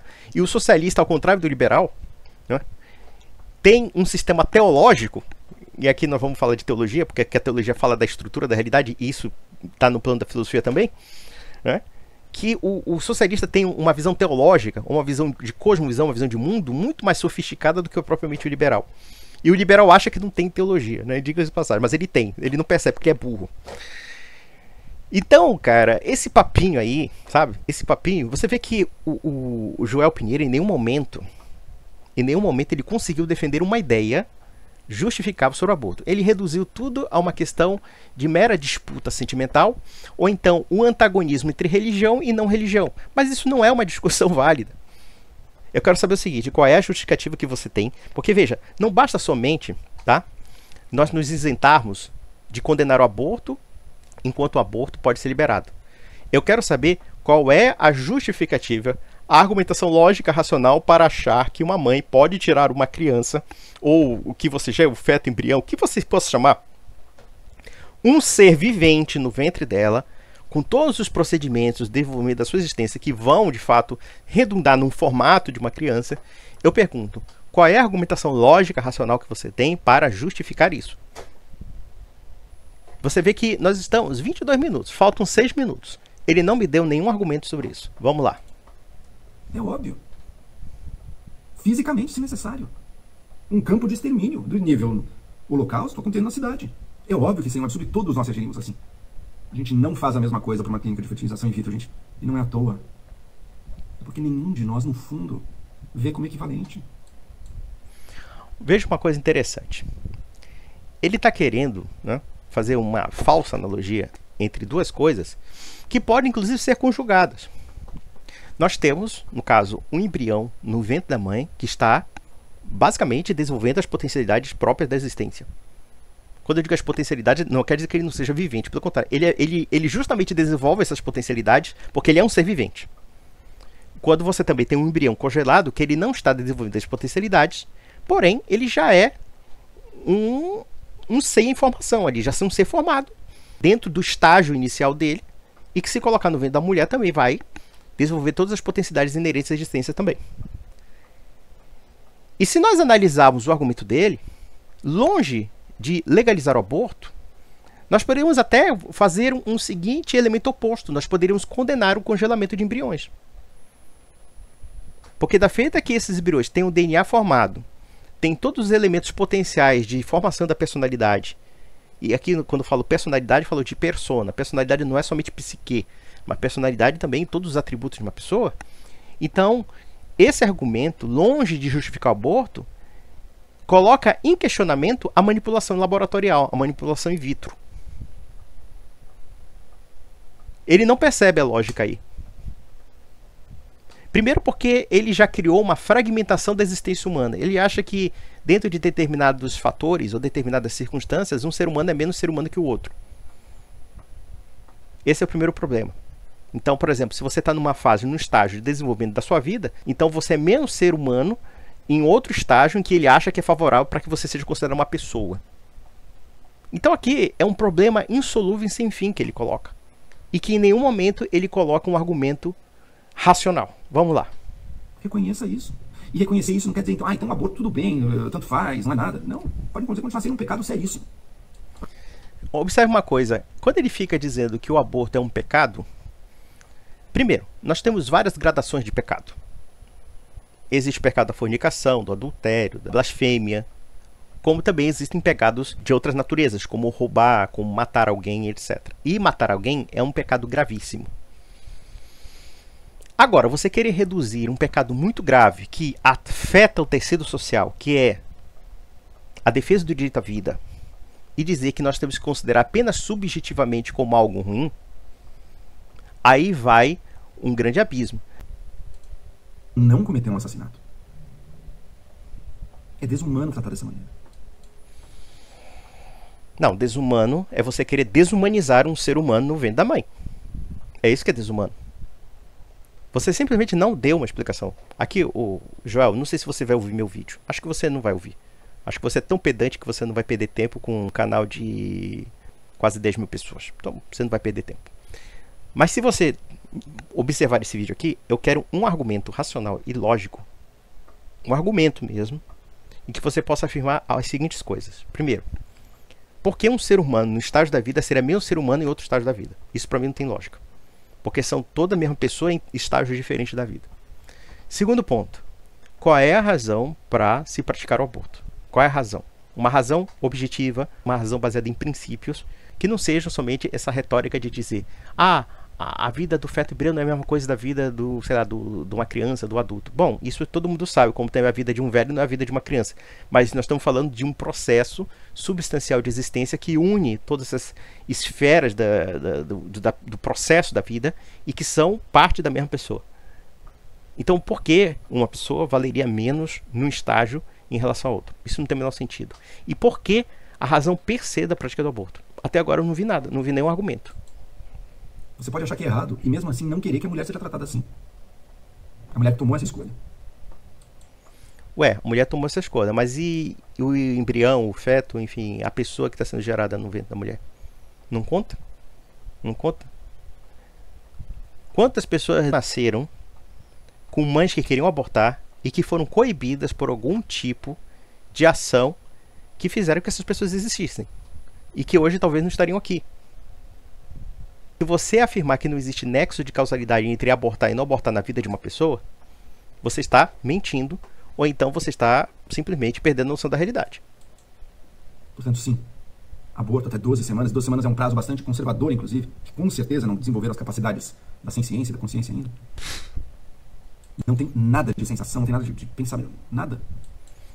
E daí?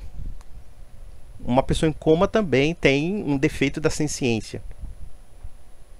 Até aqui não entendi o argumento, mas vamos lá. Um organismo se desenvolvendo. E me diga uma coisa, você acha que uma criança não é um organismo se desenvolvendo? Um adulto é um organismo se desenvolvendo? Não tem um processo de desenvolvimento contínuo até a morte? Eu fico impressionado com essas argumentações redundantes, mas vamos lá. Então você não precisa querer proibir o aborto até as 12 semanas e tratar como criminoso quem participa dele. Não. Como assassino? Óbvio que não. Última objeção aqui que surge. Tá bom, mas então não devia ser o Supremo. Mas a gente não está falando de direitos básicos. Direitos básicos não do embrião, que ainda não é um ser possível de ser dotado de direitos, não é pessoa ainda. E sim da mulher. Deixa eu te fazer uma seguinte consideração, Joel. Que direito há em tirar a vida de um ser em formação? O direito pressupõe algo que eu possa reivindicar conforme a minha esfera das prerrogativas da pessoa, visando um bem. Se uma mulher gera uma criança, ou um filho, ou um nascituro, o que você quiser rotular, tá? A lógica do direito se inverte. Porque a mãe não tem o direito de descartar o seu filho. É justamente o contrário. A mulher não tem direito, a mulher tem obrigação com a criança. Ou obrigação com o nascituro, ou obrigação com o feto. Porque partindo dessa lógica de que se a mãe possa descartar a vida que está no ventre dela, no estágio inicial dessa vida, nada impede que, pela conexão lógica, a mãe possa descartar uma criança recém-nascida, possa descartar uma criança mais amadurecida, possa descartar qualquer pessoa que seja sob o julgo e sob a responsabilidade dela. E descartar não no sentido de levar a criança para adoção, não. Descartar no sentido de matar a criança. Ou matar o nascituro. Ou matar o feto. O que você está fazendo aqui é um jogo retórico muito nojento e capcioso demais. Que direito tem uma mulher de matar o seu filho no ventre? Você vai dizer que não é filho, né? Tá bom, já que você não aceita como criança, esse argumento você acha que é retórico demais, na verdade não deixa de ser um argumento que tem uma certa dose de verdade, porque é uma criança mesmo se desenvolvendo, é um ser que está tendo o formato de uma criança, então é uma criança em desenvolvimento, tá? Vamos lá. Eu quero saber por que a mulher teria o direito de descartar o seu filho para a morte. O seu filho. Quando nós estamos dizendo que estamos esperando o filho, é porque está se espera, né, de nascer. Mas é um filho. A mulher está com um filho no ventre. Então cadê o direito? Os pais não têm direito de matar seus filhos. Os pais têm deveres de preservar a vida dos filhos. Você está invertendo a lógica do direito. No fundo, Joel, sabe o que me parece? Infelizmente, você é uma pessoa que você quer agradar um grupo que eu acho que você encontra nas redações e tudo, para não parecer feio. E aí você faz esse videozinho ridículo para dizer assim, poxa, como eu sou bacana, né? Eu tô junto com o establishment. Ah, cara, tenha um pouco mais de bagos no saco, cara, para falar uma besteira dessa. Direitos básicos de mulheres estão sendo negados por uma imposição à força feita sobre ela. Eu quero saber onde é que está o direito de eu dispor do meu filho a ponto de matá-lo. Não me venha dizer que não é um filho. Tanto é verdade que a mulher chega e quando tem um aborto espontâneo, perdeu o filho. Sim, você mesmo reconhece que existe uma criatura em desenvolvimento no meio da mulher e você vem dizer que isso não é humano. Então eu quero saber, senhor João Pinheiro da Fonseca, se você estiver me ouvindo agora, eu quero saber em que se alicerça esse direito. Se você mesmo reconhece que existem dois indivíduos diferentes atuando conjuntamente entre si, um abrindo espaço para o desenvolvimento do outro. Cadê o direito? O direito pressupõe algo que eu possa reivindicar com justiça. Você não está falando isso. Você está dizendo o seguinte, que dentro do mero voluntarismo da mulher, e não só da mulher, do homem também, quantos homens não pagam aborto para suas namoradas, para suas amantes, para suas mulheres, sei lá o que seja? Eu pergunto, cadê o argumento racional em torno disso? Não tem, não tem.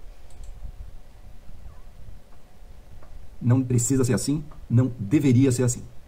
Todos nós, no fundo, sabemos que um embrião não é a mesma coisa que uma criança. E ninguém age como se fosse. É um sentimento e às vezes um dogma religioso que nos impede. O dogma não devia ter peso na formulação de leis. Claro, o único dogma que deve ter peso é o dogma materialista de agendazinha politicamente correta de esquerda do senhor Joel Pinheiro da Rosa Fonseca, que participa dessa seitazinha do jornalismo brasileiro. É isso mesmo. Claro, ninguém tem que falar de dogma religioso. E primeiramente, que dogma religioso nós estamos colocando aqui? Evidentemente que a vida humana é indissociável de um dogma, meu caro. Sabe por quê? Porque da feita que nós invalidarmos a sacralidade da vida humana, nós podemos achar que temos direito de matar qualquer pessoa. Porque a sua palavra direito é uma palavra viciosa que não tem vínculo algum, nem com a realidade, nem com um tipo de bem, e nem com um tipo mesmo relacionado à própria pessoa. Porque a mãe não tem o direito de reivindicar a morte do seu filho. Seja dentro do ventre, seja fora do ventre. E mesmo que você tenha um problema muito sério de definir o que é a pessoa humana, dizendo que uma não pessoa pode ser uma pessoa, ou dizendo que um estágio da vida humana não dá direitos a certas pessoas, então, meu caro, você está abrindo as comportas do inferno e do satanismo mais piorado. Porque esse teu argumento pode justificar a morte de qualquer pessoa, contanto que nós não consideremos essas pessoas como humanas. Ou então achando que certos estágios da vida podem ser relativizados por conta daquilo que você considera humano de uma forma muito arbitrária. Mas o feto, o embrião, o recém-nascido, a criança, o adulto, o velho, são componentes do processo da mesma existência de um ser humano. Existe uma unidade em torno desse processo. Uma unidade que se repete em qualquer existência humana. E que não tem muita lógica você dizer que num estágio da vida você não é ser humano. Isso é uma lógica esquizofrênica, para dizer o mínimo. E esse sentimento, que às vezes pode ser estendido até outros tipos de seres, também não é prova da realidade das coisas. Meu caro, o único aqui que aplica o sentimentalismo é você. Estamos aqui, deixa eu ver, há mais de 1 hora de React. Tá? Eu estou esperando, até o dado momento, você me dar um argumento racional, um argumento lógico, um argumento objetivo para dizer por que a mãe tem o direito de matar o feto, embrião, criança, nascituro, o que você chamar isso, tá? E impedir o processo de existência de uma pessoa. Porque aqui é uma pessoa, com todos os procedimentos de desenvolvimento da pessoa. Porque quando se fala pessoa em desenvolvimento, nós estamos falando de uma redundância, porque todas as pessoas estão em desenvolvimento. Eu estou aqui no desenvolvimento também da minha pessoa, tá? Eu estou com 46 anos de idade, estou chegando à velhice. Então existe um processo de desenvolvimento da minha vida que vai me levar à morte. Então todas as pessoas estão com um processo de desenvolvimento. Aliás, o processo de desenvolvimento da vida é uma constância na vida. E quando esse desenvolvimento para, é porque morremos. É muito simples. Ai, meu Deus, vamos lá. Um ser que ainda não pensa, não sente, não tem sentimentos. Um organismo que pode vir a se desenvolver em pessoa. Eu não sei mais o que é pessoa na lógica desse estúpido, porque partindo da ideia de consciência, de formação do sistema nervoso, de formação do cérebro, que o seja, tá? Isso não muda o fato que existe um nexo de causalidade de todos esses procedimentos que geram consequências, que são elementos formadores da vida de uma pessoa. Qualquer dia desse eu estou vendo o Joel Pinheiro da Fonseca defender coisas piores do que isso. Como, aliás, muitos militantes pró-Boston defendem infanticídio, baseado nesse conceito de quê? De uma consciência não formada. Porque seria como similar a um elemento estritamente biológico. Uma criança simplesmente como um elemento estritamente biológico. E só reduzido a isso. Então, cara, o que você está falando é tanta merda, é tanta besteira, que eu vou te deixar mais uma vez esse seguinte desafio. Me apresenta um argumento lógico, racional, e não esse argumento sentimentalista. Ah, porque é um direito da mulher. Ah, porque você vai acusar a mulher de um crime. Isso não é justo, isso não é argumento. Você apela ao sentimento, Joel, não nós. Nós estamos apresentando aqui. Existe um processo da existência em que, no ventre da mãe, essa criança se forma, ela evolui, ela aperfeiçoa até sair do ventre. Mas veja, quando ela sai do ventre, ela não tem todas as potencialidades da existência. Ela precisa ser amamentada, ela precisa ser cuidada, ela precisa ser orientada, entre outras coisas. Aí, lá pelos 4, 5 anos, ela começa a desenvolver a linguagem, começa a aprender certas coisas. Aliás, até antes disso.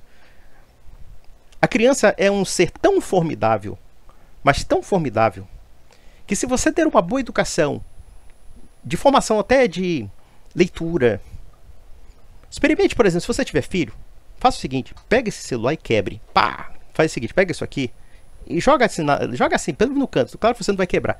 Você pode pegar um martelo, pá, quebra. Nunca dê celular pra criança, não faça esse pecado. Faça o seguinte, compre uma porrada de livro e comece a ler pra criança.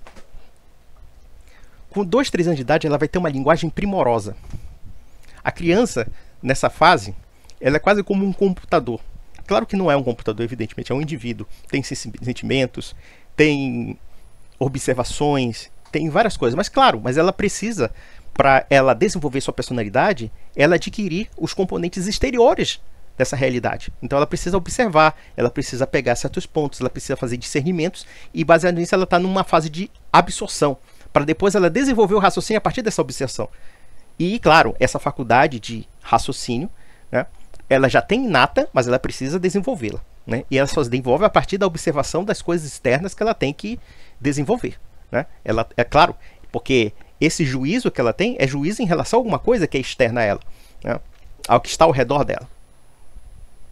Então, o ser humano eu diria assim, é uma criação extraordinária de Deus. Mas veja, aqui já estamos num plano mais religioso mesmo, de fato. O que não é problema. Mas, então, nós estaremos esperando. Com essa tua carinha de cachorro sentimentaloide. Essa carinha de cachorro sentimentaloide, olha. Sabe, de linguagem melíflua, politicamente correta, para ficar agradando um estabilíssimo filho da puta e corrupto como esse que é o brasileiro. Ou então o mundial mesmo, cara. Esse establishment que agora quer legalizar aborto, que quer legalizar manipulação genética, essas merda toda. Você devia ter vergonha, cara. Você não é burro, cara. Eu sei que você não é burro. Mas você é bobinho, sabe? Você é bobinho. Mas ainda não é. Portanto, o aborto, dentro desse prazo bastante conservador das 12 semanas, ele não é um assassinato. E tratá-lo como tal viola os direitos básicos de toda mulher. Isso aqui é uma retórica sentimental. Porque é uma inversão do conceito mesmo da responsabilidade do dever. Como já falei aqui, os pais não podem reivindicar direitos de matar seus filhos. Podem reivindicar o direito de ter um poder familiar, evidente o pátrio poder sobre as crianças, mas ao mesmo tempo esse direito implica obrigações de preservar a criança, dar uma boa educação para a criança e inclusive preservar a sua existência, preservar a sua vida. E até mesmo se sacrificar pelas crianças. Como muitos pais honrados fazem isso. Basicamente. Deixar de tratá-lo como crime não vai obrigar ninguém a abortar. Só que o que você ignora, filhão, é que existe uma ideologia, existe todo um sistema de poder que induz as mulheres a abortarem. Nos Estados Unidos, nós temos clínicas de aborto espalhadas por todo o país. E essa graça já custou a vida de 50 milhões de nascituros. Desde 1973. O que você ignora e você trata como se o aborto fosse um problema isolado das pessoas, daquela mulher que quer abortar. Não, ele é um problema social que envolve, inclusive, a questão da destruição do direito à vida. Quando nós vemos aí esses matadores de clínica de aborto, médico que praticam 70 mil abortos, você acha que isso é moral, cara? Ah, não, é imoral, mas pode ser permitido. Permitido por quê? Se vidas estão sendo destruídas. E não só a vida das crianças, não, a vida das mulheres. Com devido acatamento, Joel, sua ideologia é perversa e satânica. Ela é má. E só numa sociedade muito adoecida, que essa sociedade liberal é uma merda, lixo, é que nós discutimos se pessoas devem viver ou morrer. Baseado em quê? Baseado no voluntarismo. O direito agora é um voluntarismo da mulher. Ou é um voluntarismo de sei lá o quê. É isso que você defende. Vamos lá. E detalhe, ele diz que os religiosos são sentimentais, os pais que amam seus filhos são sentimentais, mas ele não é nada sentimental com esse papo de direitos da mulher. Vai apenas garantir um respeito e um tratamento humano para aquelas mulheres que tomaram essa difícil decisão. Difícil decisão. Sim, e o nascituro, cadê? O nascituro não é nem gente para ele, mas vamos lá. Portanto, eu espero que o nosso Supremo Tribunal Federal, sim, no seu papel de iluminista, descriminalize o aborto antes de 12 semanas. Ah, iluminista. Cara, olha, Joel, sinceramente, eu sinto vergonha da sua pessoa, viu? Eu preferiria 1000 vezes ficar desempregado do que ter esse preguinho de jornalista que você tem que ficar bajulando esse povo, cara. Puta merda, como é que pode, cara? Ah, iluminista. É, o iluminismo que gerou nacionalsocialismo, fascismo, comunismo. O liberalismo da Revolução Francesa que matou dezenas de milhares de pessoas só na guilhotina, viu? Porque a matança da Revolução Francesa foi muito mais do que isso. As estatísticas que mataram quase 500 mil de pessoas. Isso nem a Inquisição Espanhola matou. Aliás, o que se matava em uma tarde na Revolução Francesa não se matou em toda a Inquisição Espanhola durante 4 séculos. Iluminista. Ah, eu sou iluminista. Não, você não é iluminista, você é obscurantista. Você é obscurantista como a ilustração do século XVIII. Como esses teus amiguinhos de jornal são todos obscurantistas. São obscurantistas em todos os níveis. Perversos e iníquos em todos os níveis. Infelizmente, nós temos formadores de opinião e eu posso citar até o Donoso Cortés quando ele fala sobre o ensaio sobre o liberalismo, catolicismo, socialismo. Quer dizer, quando a gente começar a deixar a verdade para ficar seguindo opinião de sofista e opinião de jornal, meu amigo, essa civilização está ferrada. Literalmente. Vamos lá. É isso aí. Ah, acabou. Acabou. Acabou. Graças a Deus, cara. Não. Olha, meus amigos, não precisa mais acrescentar nada. Eu acho que os argumentos estão aí. E façam bom proveito deles. Até mesmo para pegar o Joés Pinheiros da Fonseca com aquela cara de cachorro lânguido. Olha, o direito da mulher. O direito da mulher. Chega, dá vontade de dar um osso para ele. Sabe, o direito da mulher. Isso aí tá falando pro establishment dele. Sabe? Sabe parece aqueles cãezinhos, sabe? Aqueles cachorrinhos. Sabe? Aquela jeito de filhotinho de cão, assim. Sabe? Ah, meu Deus do céu, que cara ridículo, meu. O cara é muito ridículo. O cara é muito ridículo mesmo. É lamentável que um cara desse coloque conceitos tão bizarros para defender algo indefensável. Então, meus amigos, um grande abraço.